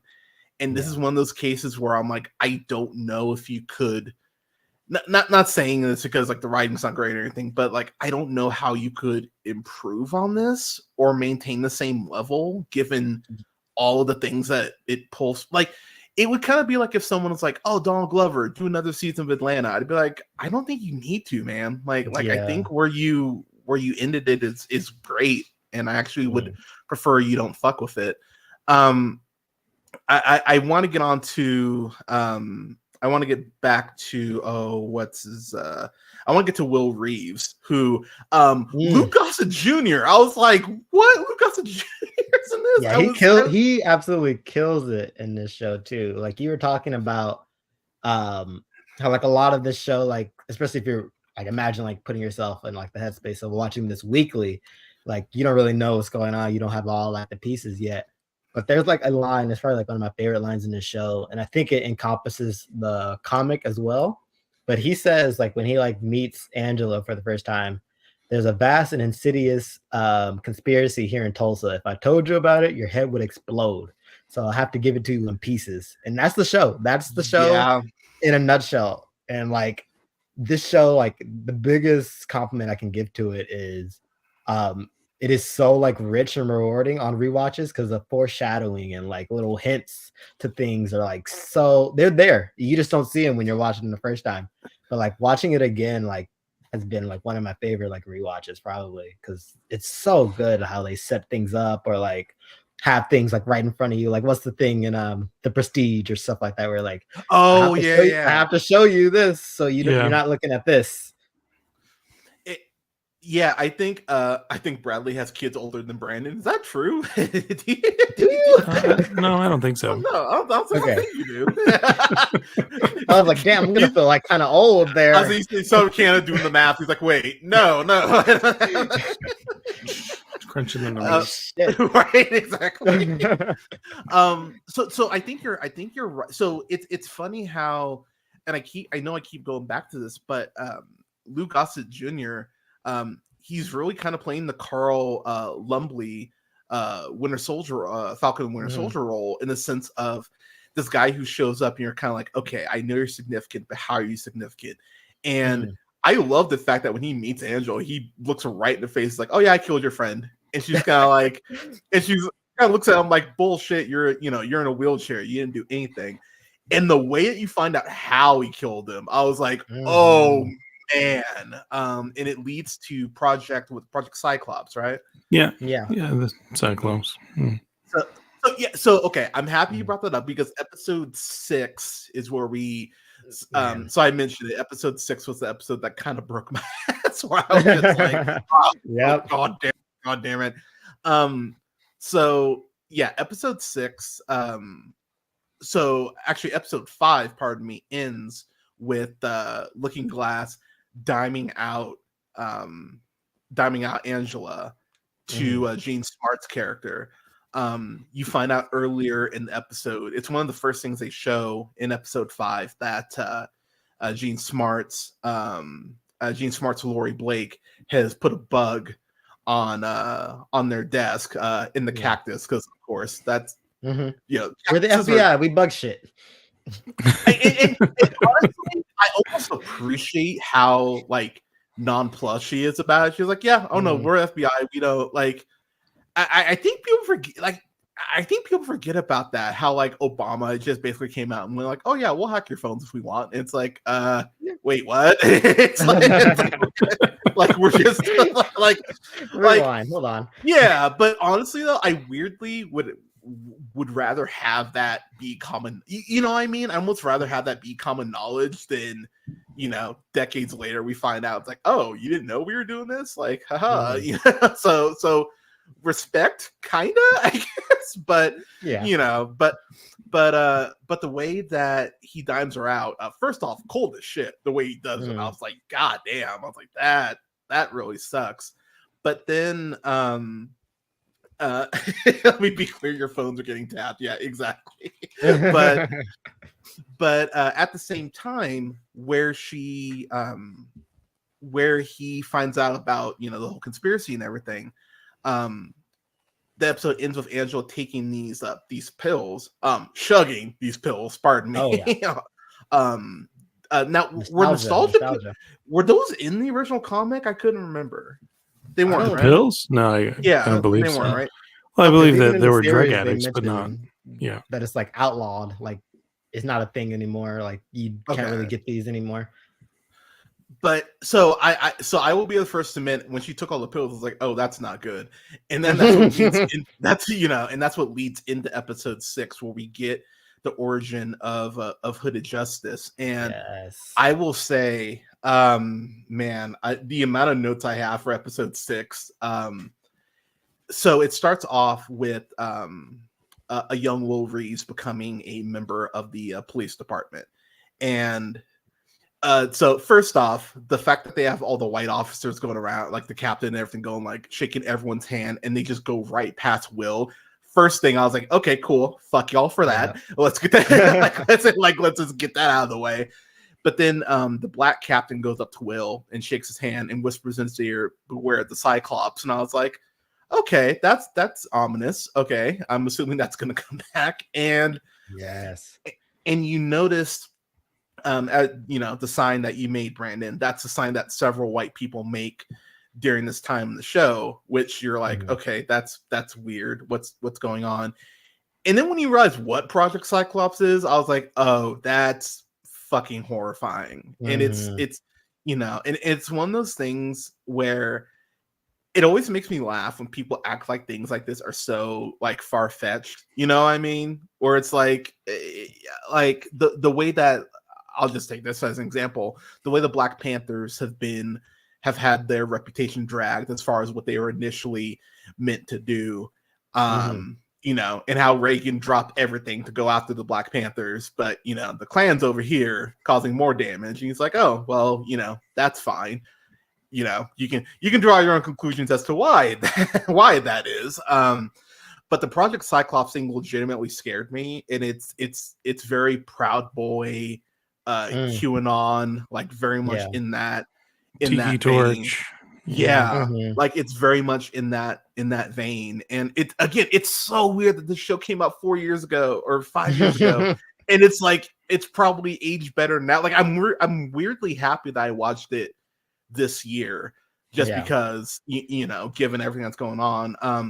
But the way that they have the nostalgia kick in and out, like it's very much like a fever dream, which is terrifying given what she's having these dreams about. But this is maybe one of the best directed, actually, let me rephrase that. This is one of the best directed episodes of TV I've seen in my life. It scared me in the way that you remember the X-Files episode Home? That it reminded me of, like, where it's one of those things where I remember just sitting after I was over. I was like, I'm not gonna sleep well for like a week because there's so many implications on in this. So Hidden Justice, he ends up finding out what unfortunately a lot of Black people found out, that even as what Shaft say, too black for the badge, too blue for the brothers. It's very much that lane, and even his wife is like, dude, they're not going to accept you, like no matter what. And he's living up to optimism, which I get to an extent. He's like, no, like I'm a part of this now. I can make changes to me inside. But then he arrests this white guy who flat out sets this was like a Jewish like a Jewish shop, right? Like on fire. Like he sees him do it. Like he straight up like sets his place on fire. They arrest him, and then he sees the fucker. What? Like not even 12 hours later, he's out. Yeah, just and and he waves at him. He's like, "Oh, hey, how's it going?" I was like, "Oh, dude." And it's one of those things where, in that moment, I just went, "Oh, dude, you're learning a really unfortunate lesson that unfortunately still exists today. That this is a people forget that cops used to hunt down slaves that are trying to escape to the north. Like the literal infrastructure of law enforcement has been racist from day one. And I've talked to Canada and y'all and you about this, Brandon. I think the days of subtlety kind of need to be over. I think sometimes you need a sledgehammer, and this show, episode 6, is a sledgehammer like a motherfucker. It's telling you like the world is racist. It's always been racist. You can deny it all the fuck you want, but it's a racist world we live in. And the way that episode 6 continues, and I'm going to throw it to you, Canada. Like, what did you notice in episode 6 that kind of like shook you, if anything? Well, for me, in the original comic, Hooded Justice is the only character who's completely covered up. Yes. You can kind of see his eyes a little bit. And down the line, as the years pass, one day the Newson mask is found. And a comedian and Ozymandias, they don't know who this guy was or is, why he stopped being a hero. And I finish the comic every time, and I'm like, there's got to be some kind of clue in here, right? And Alan Moore's all like, read the fucking story. Stop asking me about Hooded Justice. You leeches, you want to suck the marrow from my bones. Like how Alan Moore is. Yeah. And I was so, I don't want to say unsatisfied with that. Just like, wow, I can't believe a comic book would have the balls to just, and this is a mystery that isn't solved. Thanks for reading. Episode 6, solving the mystery. The hooded Right. justice is fully covered up because he knows he won't be accepted.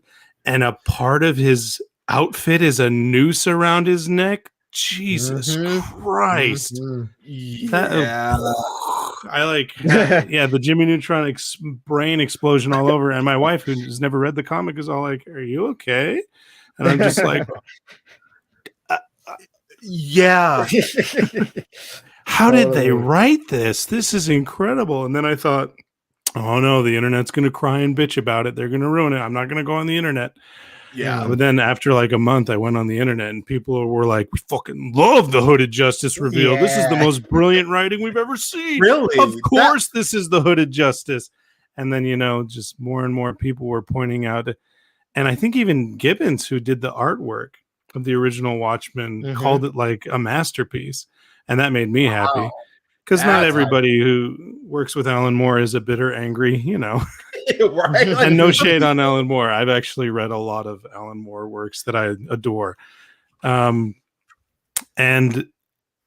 Angela having to carry the trauma by taking the nostalgia, the drug of her grandfather for that time. I read something about history that a lot of people hate history because it makes us feel ashamed. And maybe that's good. Maybe that's actually a good thing. Maybe more white people should feel ashamed about their history. And for someone to want to bring justice to his community and make it better because of what he lived through with the Tulsa thing, and that society saying, no, not you. We don't want you here to make it better. And for him to be like, fuck you, I'm going to wear a mask then. Yeah. Wow. And just the way Lou Gossett Jr. delivers his lines being the end result of Will Reeves, like, I'm the guy who strung up your chief. Just matter-of-factly, beautiful. So matter-of-fact. Yeah. And like you just said, the subtlety's gone. It's time for the sledgehammer. That was the result of him finding out that a police chief was a grand wizard Klansman. Like, well, I guess I'll go string him up. And sometimes things are, in fact, that simple. And what's so amazing about it is the mystery of who killed this this servant of justice hanging from a tree. Who did this? Like, someone who was serving justice did it. Makes you think. It's crazy. It's crazy to think about. Like, so this is where like I'm constantly at odds because, in a perfect world, like, okay, so this is like when Dexter was on, I would constantly have this argument with my former pastor, who I finally had to block because he was way too much on Trump stick. The argument I would always make is, yeah, if I knew Dexter lived next door and he was killing child molesters, I'd make him cookies like every week. And he was like, oh, that's so barbaric, that's so cruel. And I was like, isn't stoning constantly talked about in the Bible? Like constantly talked, like literally dragged to the town square and they would stone someone. It's like sometimes, unfortunately, and this is where you get the whole Daredevil like Punisher aspect, where it's like, okay, you want to try to do things by the book because you want to believe that the system works.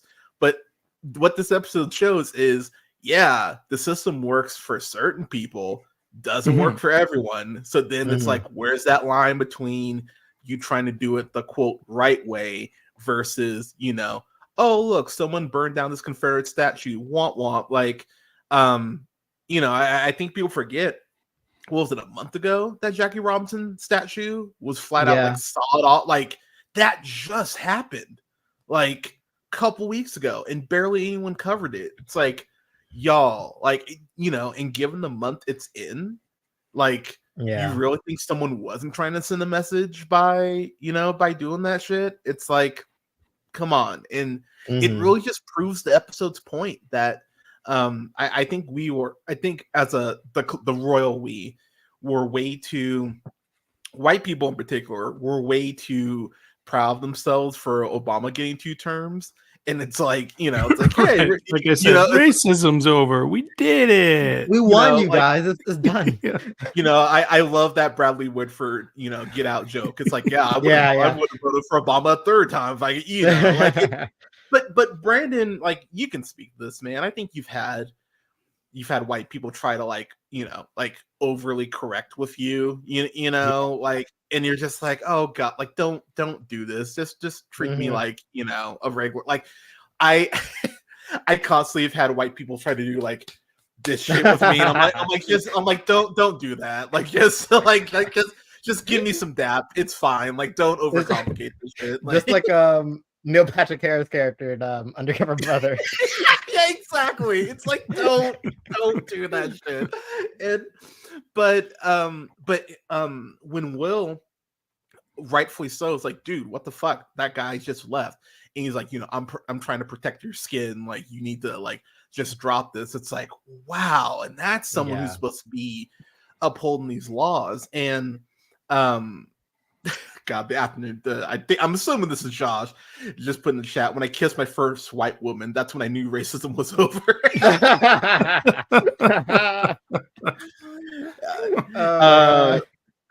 Yeah. I'll share. I think I've talked about the story in the chat. But I'll share it here. I've had some not great experiences with cop. My first girlfriend, I would have been 14.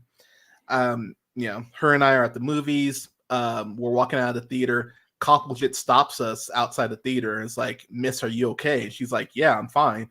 And he goes, "Oh, I just want to make sure you two were together," and just walked away. And I remember it was like an hour later that it registered, and I was like, "Wait a minute."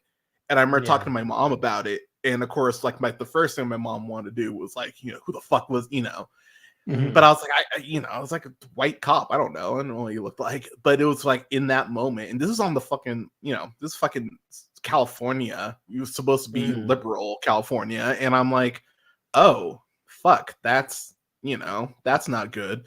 That's me at 14, So so as I'm watching this, I won't lie, I definitely was just like, I was feeling that shit. I'm just like, oh man, I don't like this at all. I don't like that Will's going through this shit.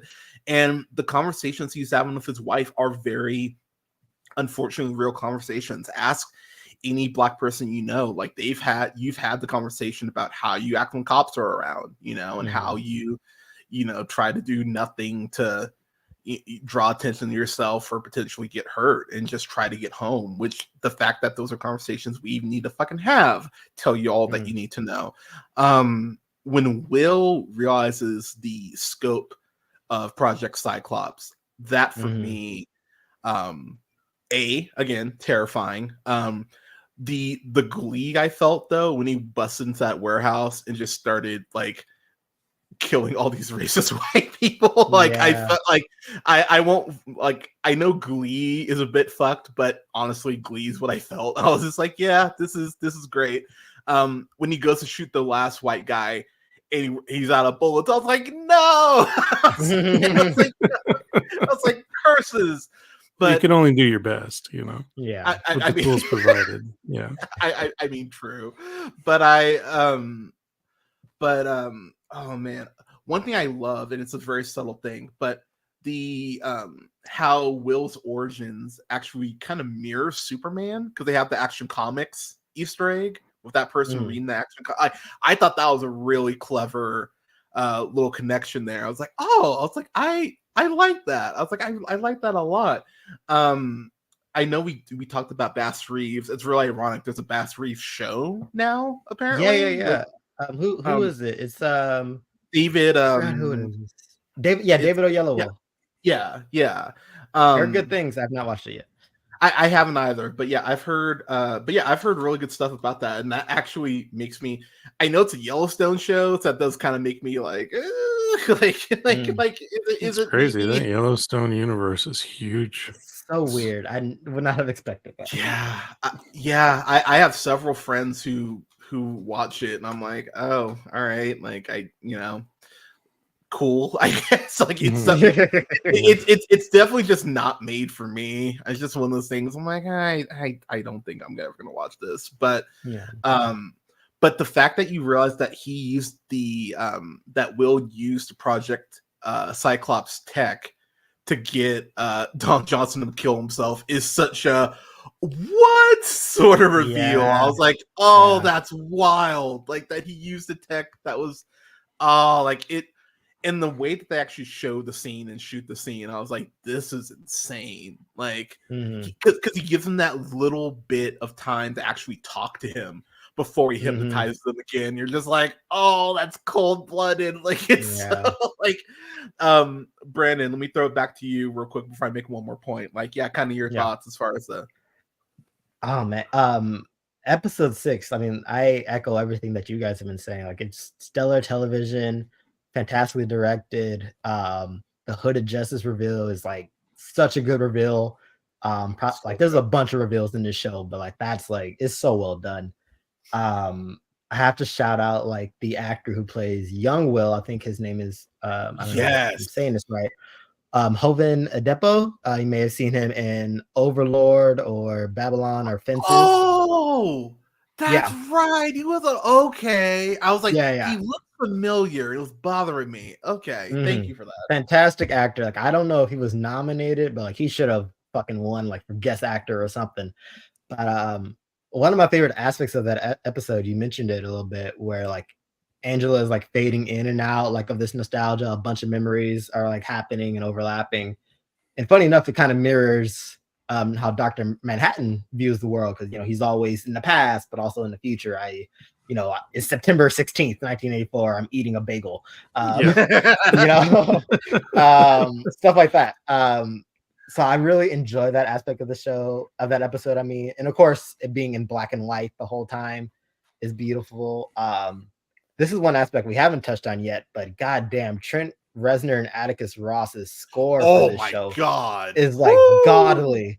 Like, if you've heard any of their music from like Social Network to Soul to like Girl with the Dragon Tattoo, anything, you kind of know what to expect with Watchmen. But when you get to this episode, they go full jazz. They go full like very old timey. I'm like, have to remind myself like, oh wait, this is you guys. But it's beautiful. It's an amazing episode. I really love like the relationship he has with his wife, because like you're right, she kind of knows like what he's getting into, and like she doesn't necessarily say "I told you so," but she's like, "What did you expect to happen?" Which that might be the most unrealistic aspect of the show, that a black woman wouldn't say "I told you so," because she would have been like motherfucker, I told you. But she was nice about it. But again, she was very nice about it. And I think that I have to make sure. I'm pretty sure it's that actress, Danielle Deadweiler, who we've seen recently in The Harder They Fall, which again has Bass Reeves and more cowboy stuff. God damn. Yes, that is her. And recently in Till, she plays Mama Till. I couldn't watch Till. I just my no, me either. Same. It was so recent.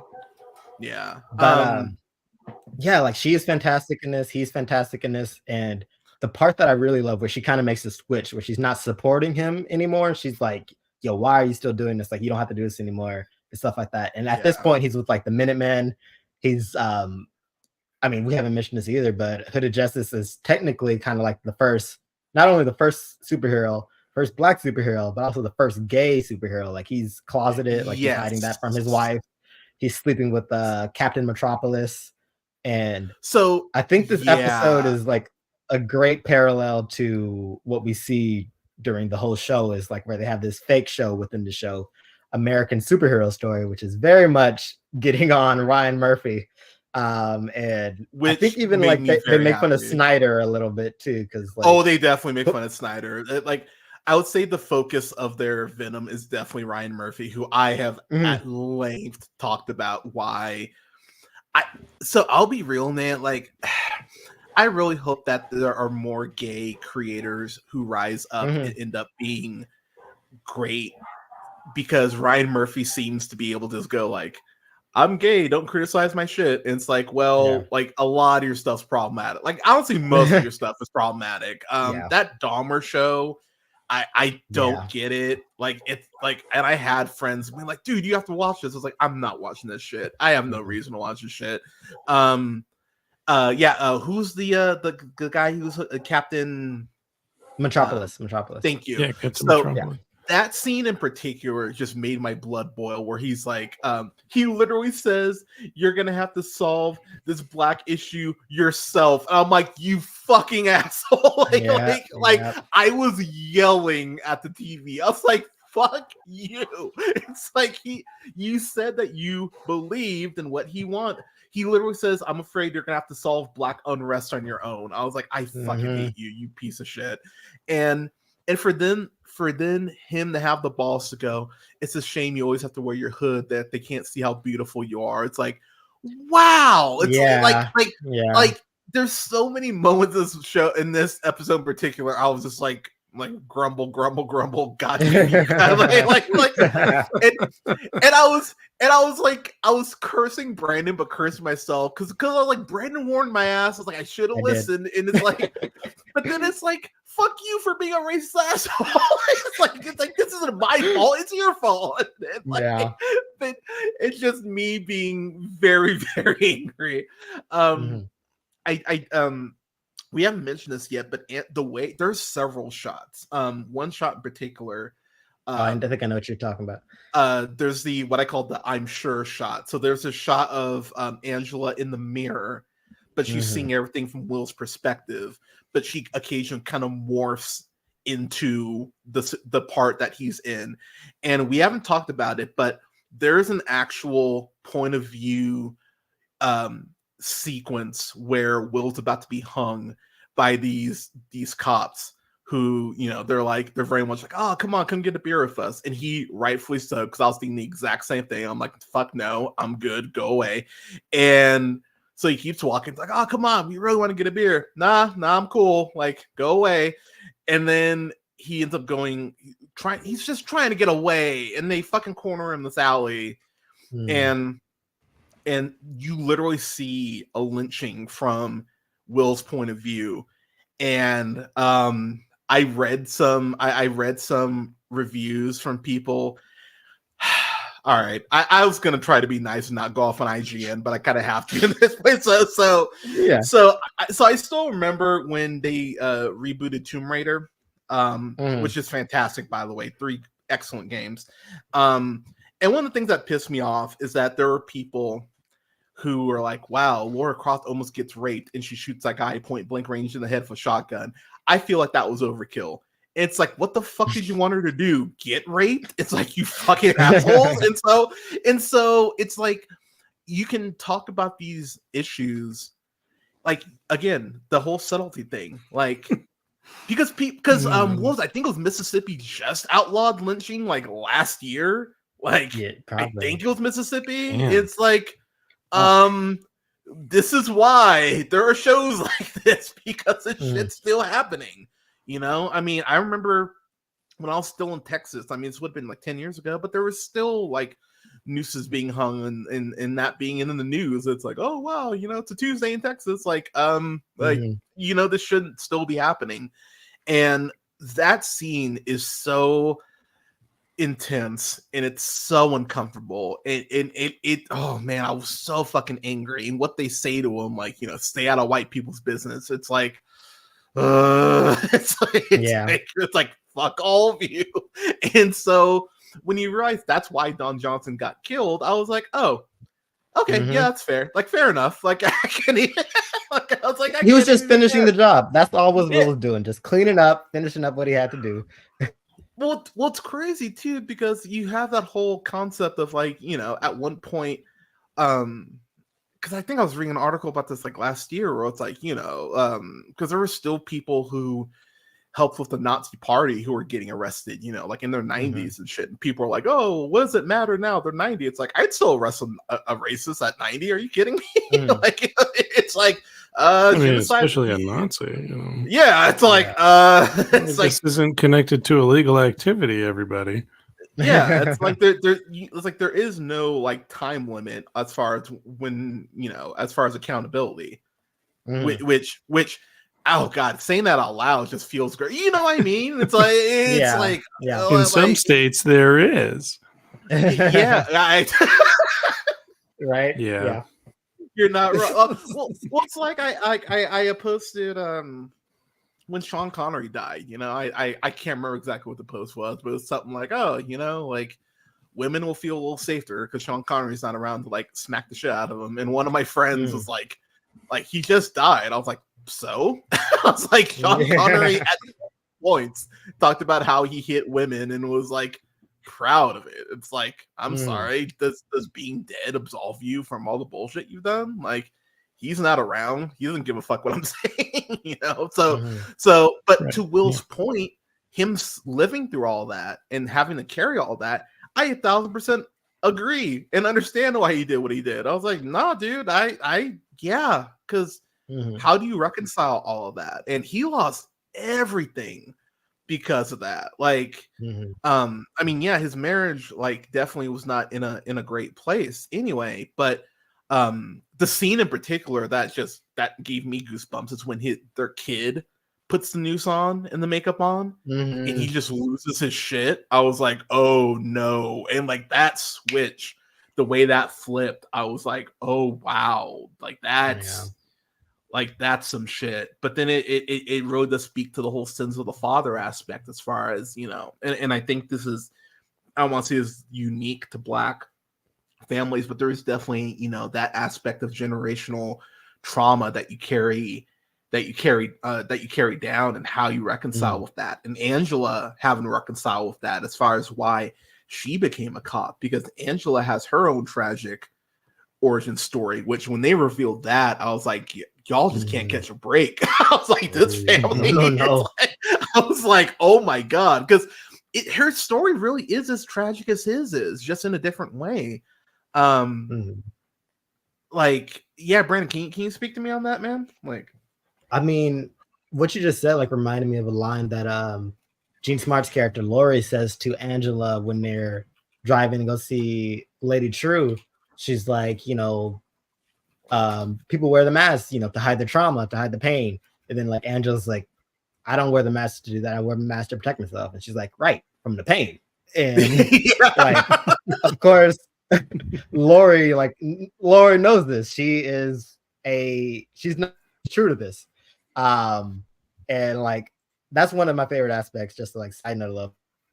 I absolutely love the way Angela and Lori like talk to each other and like just their kind of back and forth. But yeah, man, like even like I forget which episode it is, but there's a scene where young Will, like he's putting on like his father's uniform, and like he sees like the note from like the Nazis gave him, like or not even the Nazis, is World War One.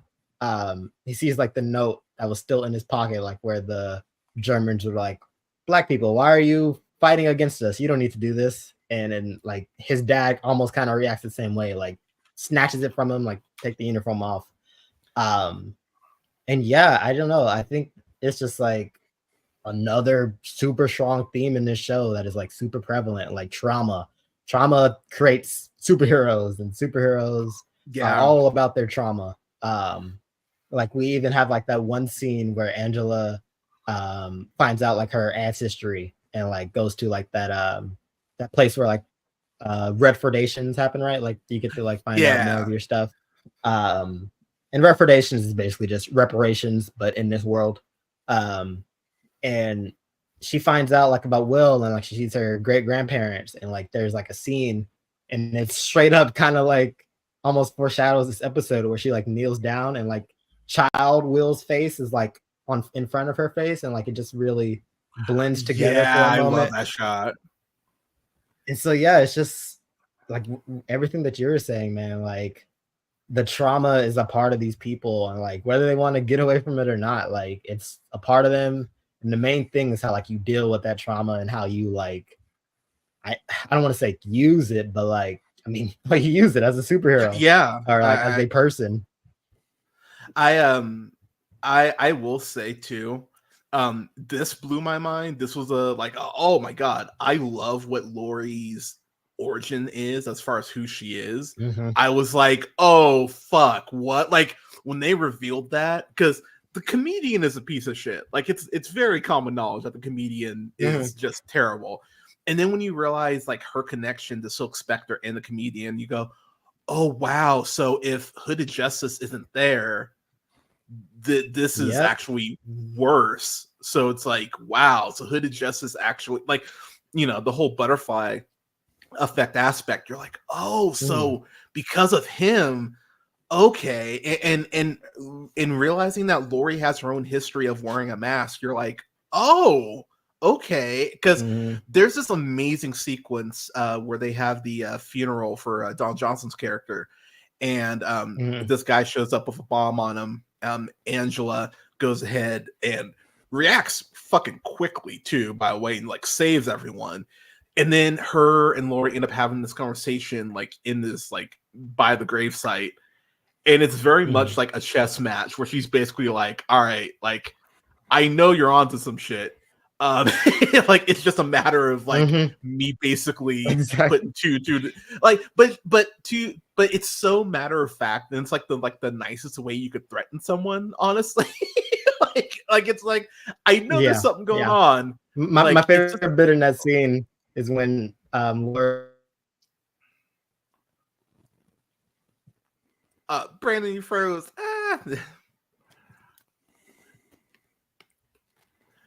Welcome back. Go ahead. What were you saying, Brandon? Canada, I'll throw it to you. Brandon's still frozen, I think. Well, I just like how wise Laurie has gotten over the years, especially after the unfortunate casting from the movie. I agree. Because like what technical difficulties. Yeah, you were just a little bit. Yeah, like what does one do when their identity is more than likely a product of rape? Yeah, and like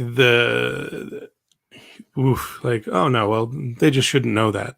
But then it goes back to Will, his history, his father's history, Angela's history. Like, oh well, I'll become a senator of Florida and be like, nobody needs to know any of that. Like, that's not the right way to go with this.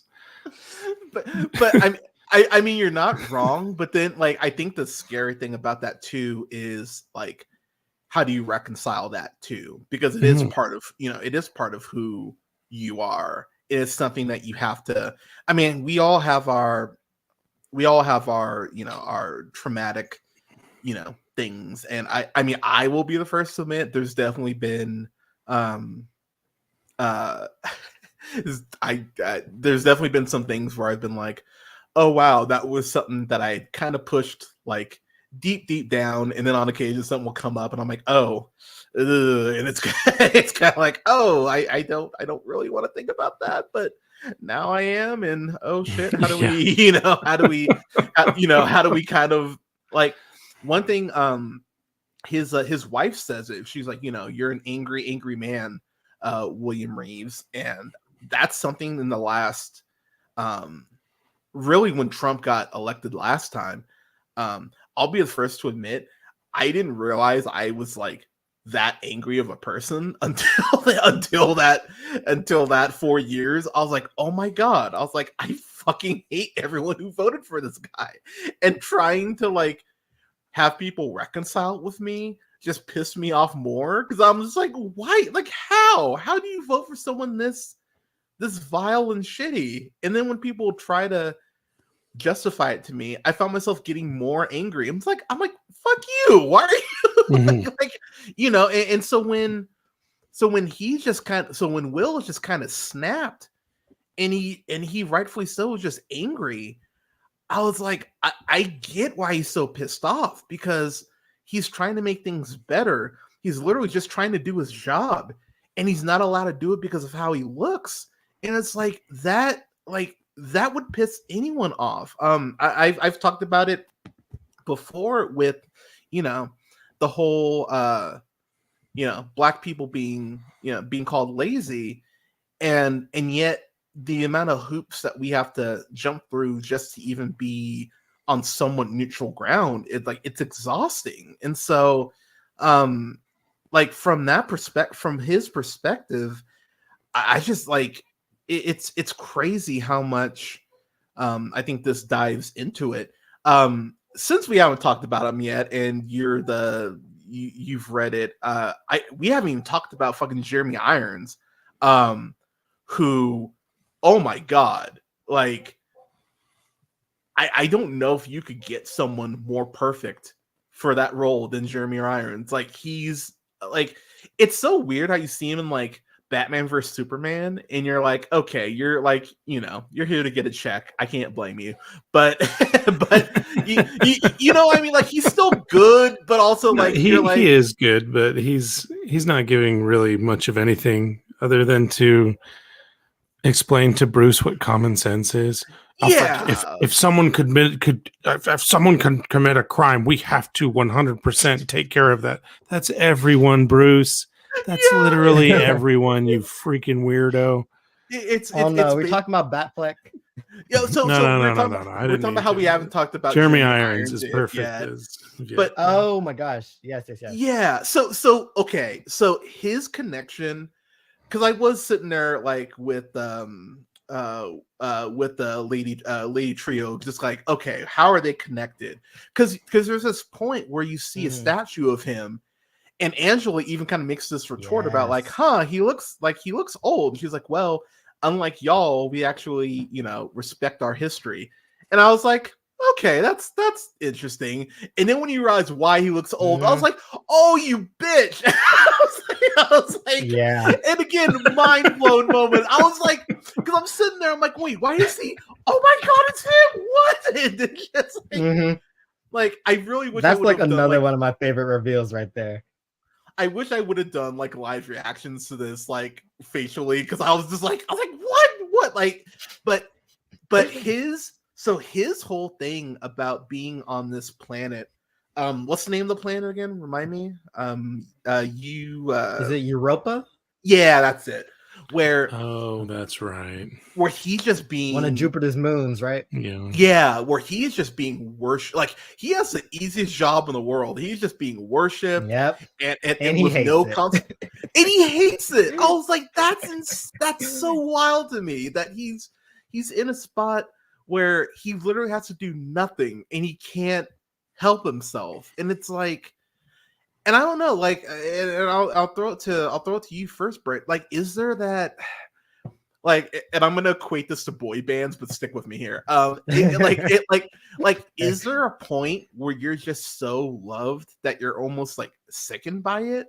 Like, you know what I mean? Because like, how many times can you hear like, oh my god, you're so hot, and you're so rich, and you're so great, and you finally like push back against it and hate it? Like, is that what's happening? Because I think it's a bit of that, and like, I mean, we talked about it a little bit, but Adrian Ozymandias, he's an asshole. His ego is bigger than the whole world, and like he even mentions it. I forget what episode it is. When he's talking to his servants, he's like, when I first came into this place, I thought it was a paradise, but now I know it's a prison, and like, he is unhappy being a ruler. Like he is not what he thought it was, especially on a planet where like nobody really knows him like how they did on Earth. Like you're not the world's smartest man anymore. You're just, a man on that planet. It doesn't really matter how smart you are. And like I think that just even goes to show like how good of a sense of humor Dr. Manhattan has to like put him there. Agreed. Like he knew exactly what Ozymandias would get up to. He knew exactly like the kind of person he is. And the way he just kind of goes crazy there by himself. Yeah. And like one of my favorite bits is that like I forget what they call him, but like the guy who wears the mask, was it the game maker, the game watch? Something like that. I know who you're talking about, but yeah. Yeah. But like the only reason he's there so he can have an adversary. Like, so like it just goes to show like why Ozymandias is the way he is, and like maybe it's a good thing he's there because he could not operate on Earth. No, after not like at all. after the big dropping of the squid. He's just like one of my favorite like characters on the show. Jeremy Irons fucking kills it. Every episode we get like a bit of him until like we get like more and more and more. But yeah, you can just see like what happens to a genius when he's left alone. It's kind of it's very Sherlock Holmes-ish in the sense that his brain can't compute not having a challenge or not having something to do, and like he can't, like, it's, you know, it's almost very ADHD in that sense, where it's like, oh, you know, where it's like, oh, I have in theory everything I want, and his brain just can't you know, it just can't wrap its head around it. Canada, kind of your thoughts on that? Well, as a anti-hero or an anti-villain, it's hard to say with Ozzy. He wants to come across as altruistic, as like this ideal man whose presence makes the world a better place, but alone and having no one to serve and rather worship him properly, we see that he's really just an egomaniac who needs constant praise and constant reassurance that he is amazing. Like, I wouldn't say it's insecure, but dude, like, smell the flowers, like, touch the grass, walk around Europia, enjoy the bounty of its pleasures. But instead, he's like, oh, poor me, that no one is here. That somewhere out there in the universe, I'm missing from a planet that needs my greatness. Like, oh my God, dude, relax. And Ozymandias, of course, after the poem of the fallen statue, which is decrepit and decayed. Here lies Ozymandias, King of Kings. Look on my great works and despair. You know, it's a perfectly picked name for this horrible monster of a man. And he does things with such, I think more than ever, this performance really hits with me, because so many people like him are like, I'm a martyr. My shocking and powerful truths that the world needs is making me a martyr. And like, just, can you fuck off for a minute, please? So like what you said, Brandon, like, Dr. Manhattan knew what he was doing when he but I think Dr. Manhattan too, knowing all of time, forward, backwards, and current, knew, even without such a power, that Viet would never be someone who could be satisfied in any aspects of his life. And I think that's what I find so fascinating. It's like, you do all of this and you're still like, it's Brad, you'll appreciate this. It's the flaming Homer versus the flaming Mo. Like it's not enough for him to have, quote, saved humanity. It's that he needs everyone to know that he saved humanity. And that's where the ego comes in, because it's like and it's weirdly similar to Trump in that way, in the sense of, it's like, dude, all you had to do is nothing. All you had to do was just shut the fuck up, and like, no one would have started digging on your stuff. But it's like, it's that ego of, no, I need y'all to know and acknowledge what I am, or what I think I am. And that's what gets them caught. And it's fascinating in that way, because that's like, you know, if I've narcissism, maybe. I know 1,000%. Sure. But it's like, that's how so many, you know, people get caught who in theory shouldn't get caught, because they keep going like, well, you know, I got away with it. But in a weird way, some people, I think, do want to get caught. And it's like, you know what I mean? And it's like, you could have just stayed. Like, the fact that he spells out "Save Me, Daughter" in the bodies of the clones that he is just launching, I was like, dude, like, if, like, again, so that that was a cool reveal of his madness. Very good. Oh my God. Very good reveal. Well, because you see all the bodies that he's just launching, and you're like, wow, what the fuck is he doing with these? And then you see it and you're like, oh my God, you sick fuck. It's like, this is what you're doing. And the fact that he had all of his cum like in a cabinet, like behind a painting, right? Like, it's like, okay, very like, Howard Hughes. Oh come yeah, on, it's like ego fucking maniac, and like just the fact that, you know, the cleaning lady was like, oh well, let's just like, I'm taking this. Wouldn't you think you'd have that in like a giant ass vault? You know what I mean? Like given, I mean, it's him, so he's like, who cares? Like, I'm gonna have this right next, right behind my portrait of Caesar. Fuck off if you see this because it's mine. Yeah, and being behind a painting of Caesar, I found that to be very apropos. I was like, yeah, that sounds about right, given what He Caesar loves is trying to- Caesar, dude.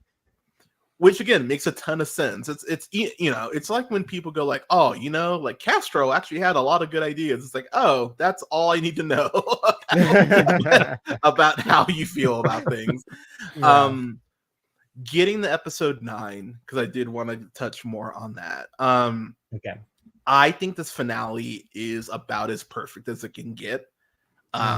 The way that they converge everything somehow, because I will say, going in episode 9, I really was like, wow, you've taken episode 6 to focus solely basically on Will and Angela. Episode 8 is just a Dr. Manhattan episode. Like, how the fuck are you going to connect everything in an hour and 8 minutes? And it does. And I was like, wow, they found a fucking way. I apologize, show, for questioning you. And so oh god, I keep forgetting, Lady Trio, you find out that she's his daughter, that she's Jeremy Irons' daughter, which that reveal, I was like, oh fuck, this is bad.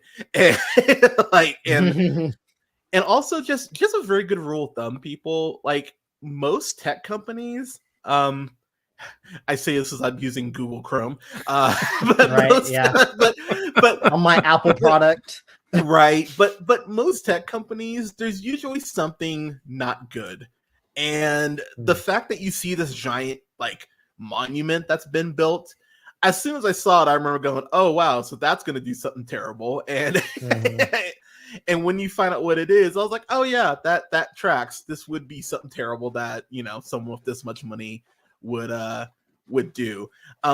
The absolute coldness that Adrian has towards her, as far as like, you need to become something on your own, I was like, oh man, like, the irony in that, given the assist that you got, number one, but then 2, her anger towards him and being like, oh, I'm gonna do what you did, but on a grander scale. It's crazy to me how those lines cross, because you get in a very sick way where they're both coming from. But then again, that goes back to the whole sins of the father thing, the fact that he thought he was so infallible that that he has to be the one to save humanity again, when really this is his own fault for just not knowing when to shut the fuck up and not be an asshole. Like, what'd you think about him like starting to dictate the terms of how he is the grand savior, but how the 2 characters that are there that kind of helped him out, Looking Glass and I think Lori's there, are like, Lori, no, dude, that's not how this is playing out. Oh, I love that. Well, I love that Lori's like, nah, dude, you killed 3 million people. Like, you don't get to just walk away from that. I was like, dumb shit. Yeah, I was like, yeah, dude, you thought that this was gonna just be like a wand that would be waved. I was like, good, I'm happy. And when he just gets popped and he's just like, he talks. Yeah, I was gonna say, I was like, ah, yes, I was like, I love that it was Lori and Looking Glass, especially because Lori and Adrian are the only OG Watchmen to be in the show. And Looking Glass, we talked earlier about like when he found out about the conspiracy, and him like kind of coming face to face with the conspiracy artist there. It's just like, I think really, really cool moment there. It's very cathartic, and that's what the poem, the Ozymandias poem, is, which a lot of people miss, because it's that cool line, "Look upon my great works, ye mighty, in despair." But it ends with the distant traveler leaving the barren wasteland where that statue was, in the sands far, far away. Like, this man is not remembered. He's a jackass who thought he was God, and now all that's left is a monument that his people more than likely tore down themselves and spit on. Yeah. So I like, and also very glad Looking Glass was alive. We didn't know that until the finale. Yes. Because they definitely leave you in this part like in the episode 5 where the fucking racist assholes are are showing up to his house. Yeah. And you're just like, and you're like, oh fuck. And then it goes to episode 6 and you don't That's it. You don't know. Yeah. And I was like, oh no, fuck. I will say myself, because we haven't talked about him yet. James Woke, I believe is his name. He played a Senator Keene. Oh, Senator King. Yes. Oh my god, fuck that guy. like Senator Keene. What a cheeky bastard. Oh my god. Like it honestly, dude, like very much, and I know I keep equating it to the show, but he's very much the kind of like the John Walker character in the sense of like he's like, oh, I'm doing the right thing for all of you. Like, don't worry, I got this. And the more he talks, and even when he initially talks to Angela, and Brandon, I don't know about you, and I'm speaking to you specifically on this, but you know those people, and actually, Canada, I'll keep you in on this. I think you don't know what I mean. You know those people who are worship leaders, and it's too performative. You know what I mean? Where you question the sincerity of it.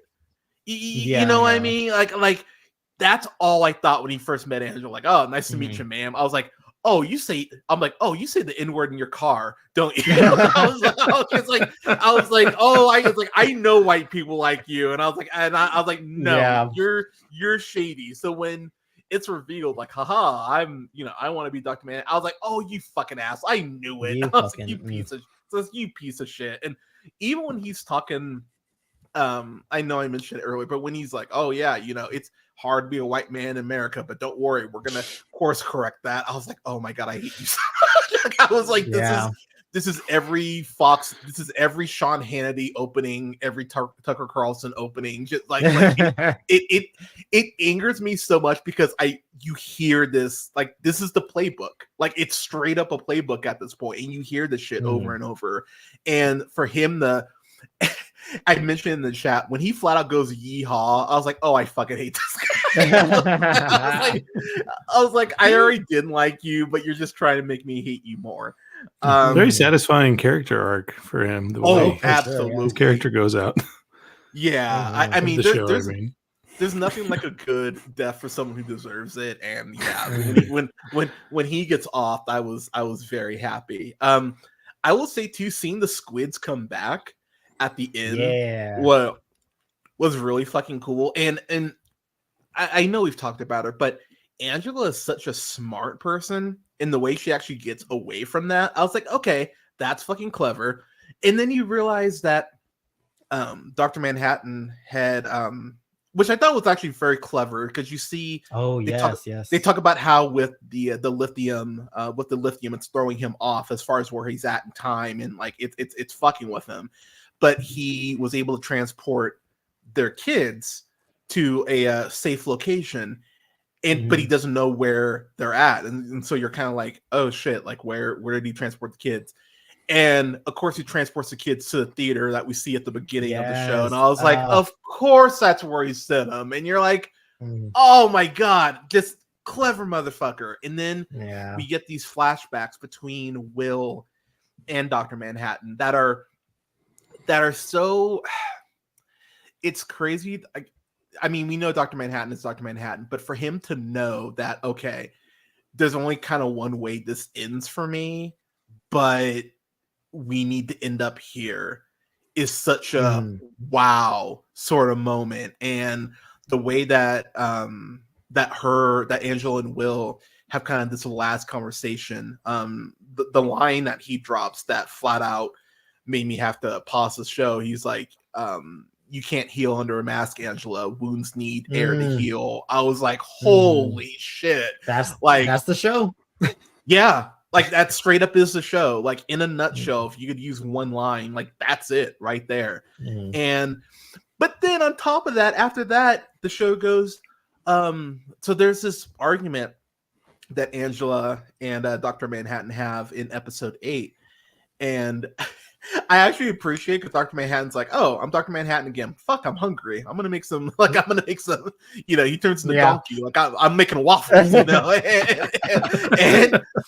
she fucking snaps. She's like, dude, what the fuck? We don't have time, and breaks these eggs.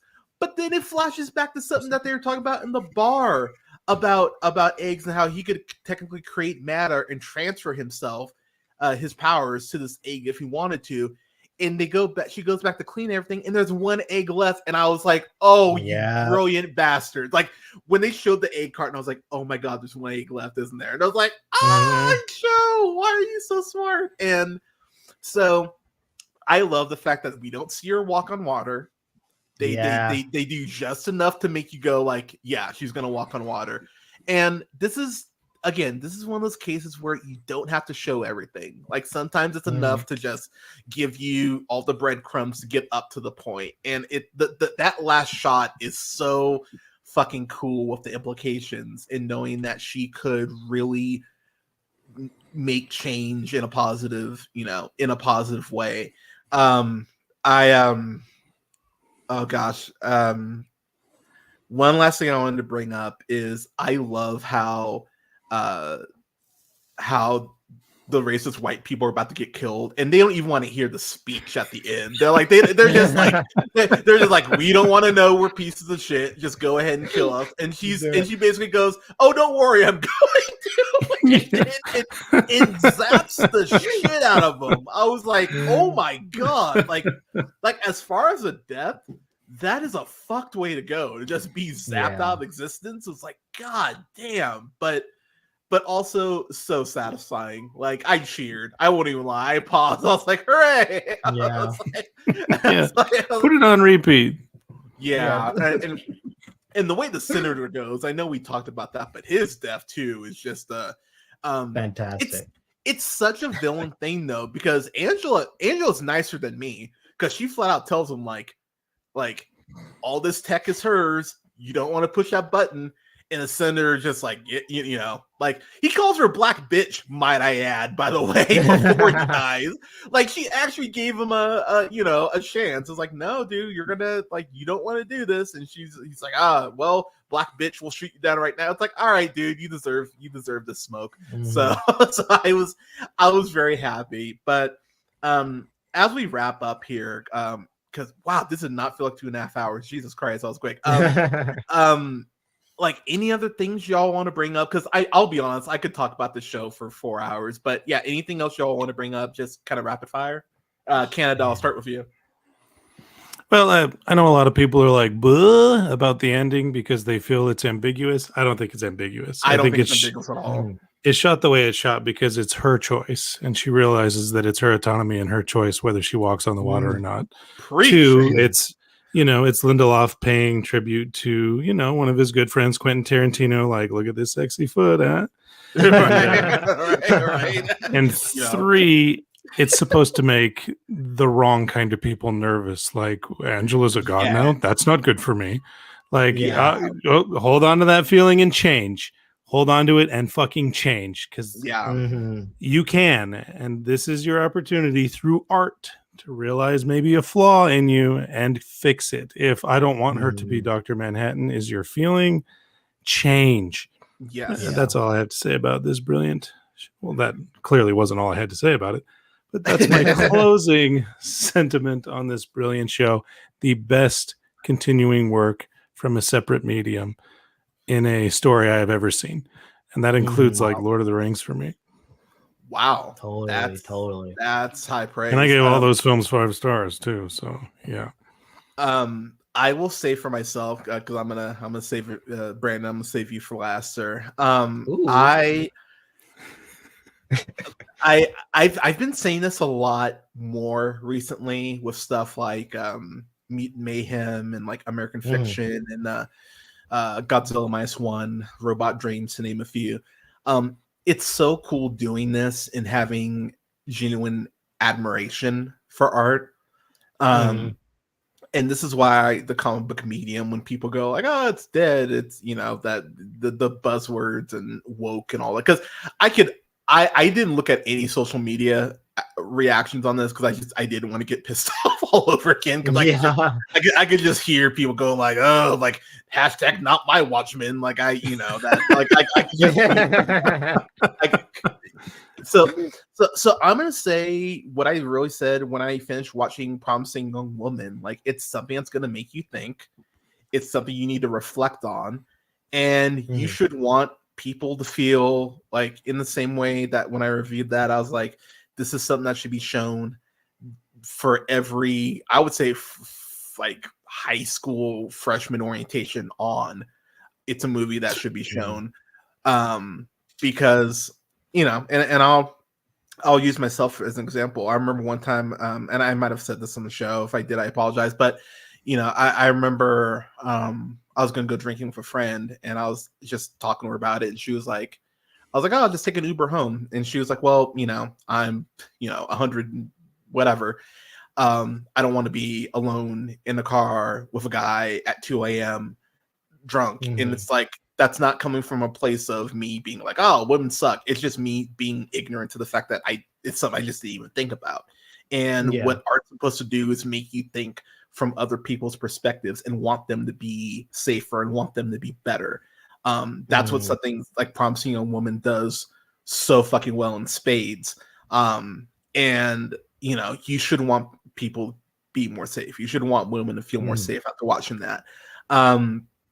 If you watch this and your message is not my Watchmen, you really need to do some self-examination and feel like why a Black person actually being able to walk down the street without fear is such a trigger for you. This episode, this is gonna be in my Black History Month rewatch every year moving forward. I'll probably watch this and Falcon and Winter Soldier back to back, because I think watching those two back to back, I think gives you a really wide view as far as a Black experience. So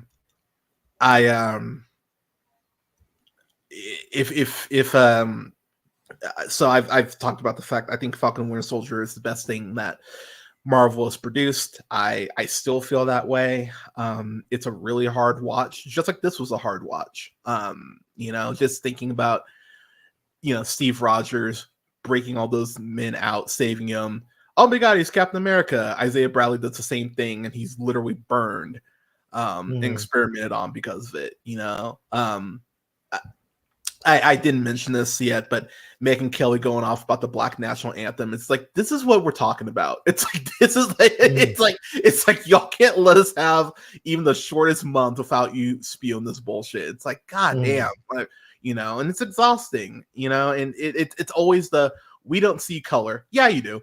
You definitely do. You just see color when you don't. Fuck, Beyonce has the #1 country song right now, and there are people already going like, "Oh yeah, they're mad." Black people can't do country, and it's like, and I'm not even a Beyonce fan, but it's like, wow, like that's a medium of music that has been, I'll be nice and say, not cool towards black people historically. There you go.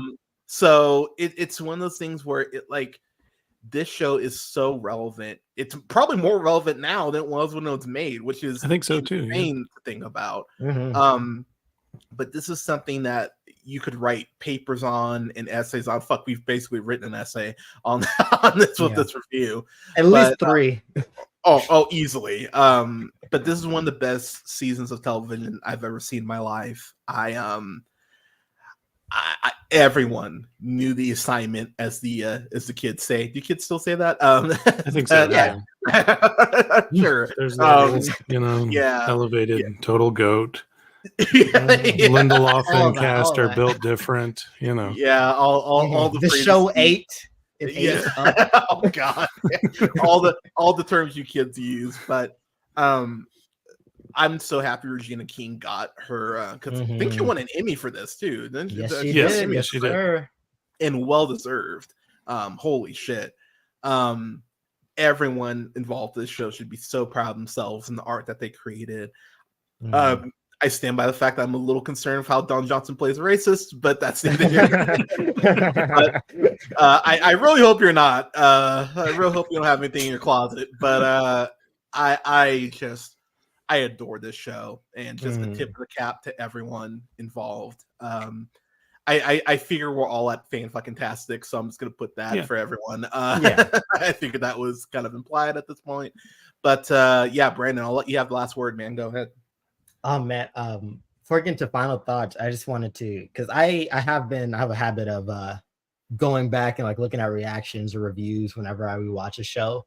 So I was just checking out like different discussion threads on Watchmen and seeing like what people were theorizing of back then. Oh my gosh, is Will Dr. Manhattan? Oh my goodness. Stuff like that. But one thing I saw that really clicked with me was someone mentioned that none of the central characters on this show have like children of their own. They have no legacy. Like Angela, she adopted those kids. Looking Glass definitely doesn't have any kids. Silk Spectre, no kids.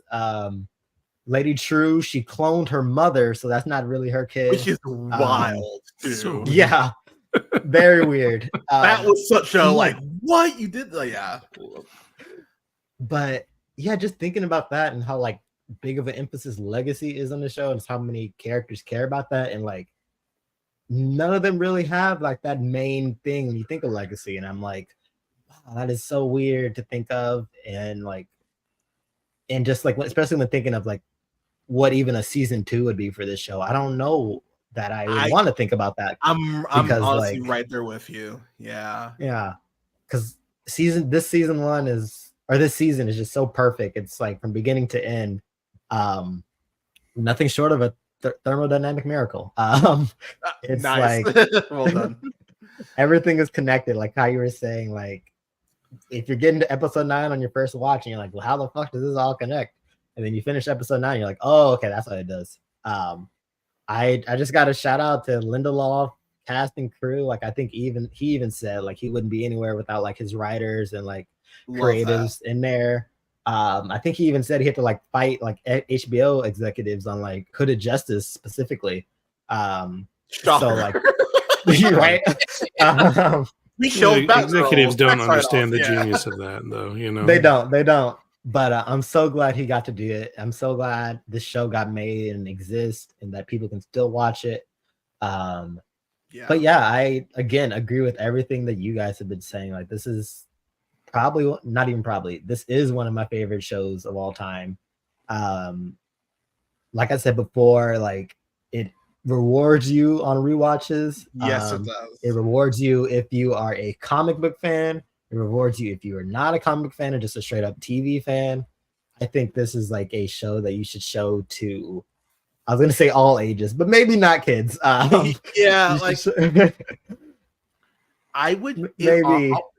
I would show this to, I'll be real, man. I'd probably show this to someone freshman year as you kind of start teenagers. Yeah, for sure.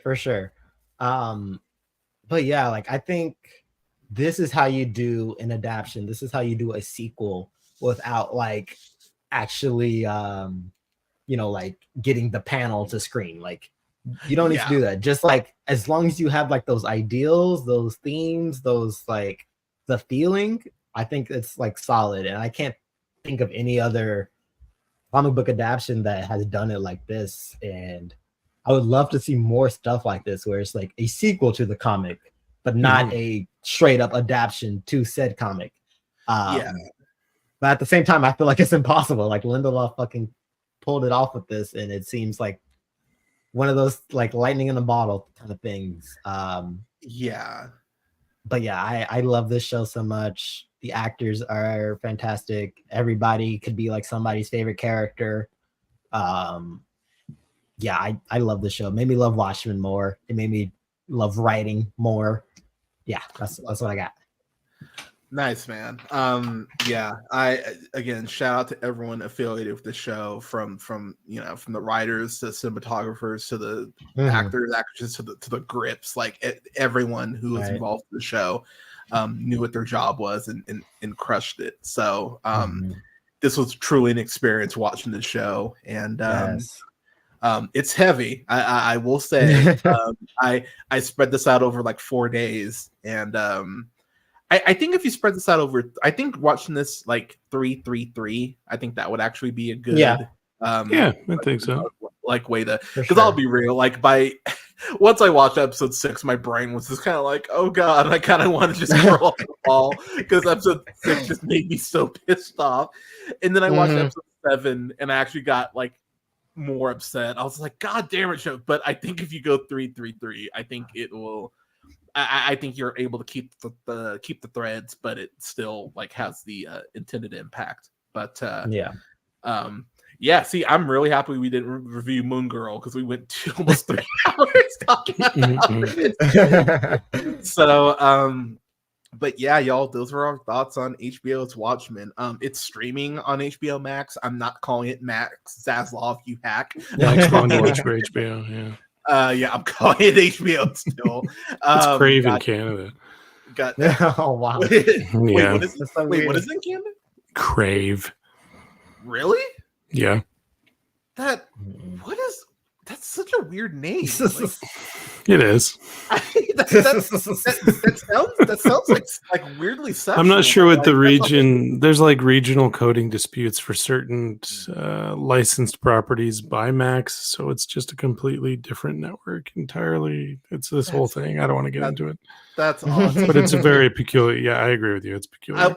I will say, kids, this is why you get a VPN. I got the VPN. I've told Bradley for years to get a VPN. He was like, "Oh, come on, Hunter," and he finally caved. And was like, "Okay, I get why VPNs are a thing." Yeah, absolutely, 100% appreciate that. Last thing I will say about this show is it's not on 4K. I'd really like to see it on 4K. Because I actually went to buy it. It's just on Blu-ray right now. But if they were to put out like a special edition of this, which I think they should, honestly. I'm because I know this won multiple Emmys. Like they won like at least 2. Oh yeah. I think I want to say more than 2. I know. Yeah, would you mind looking that up real quick? I got you. Of course, you know. Regina King won for Best Actress that year. Let's see what else they won.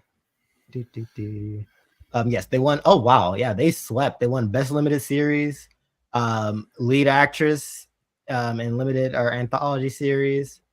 Hold on, I hope this is right.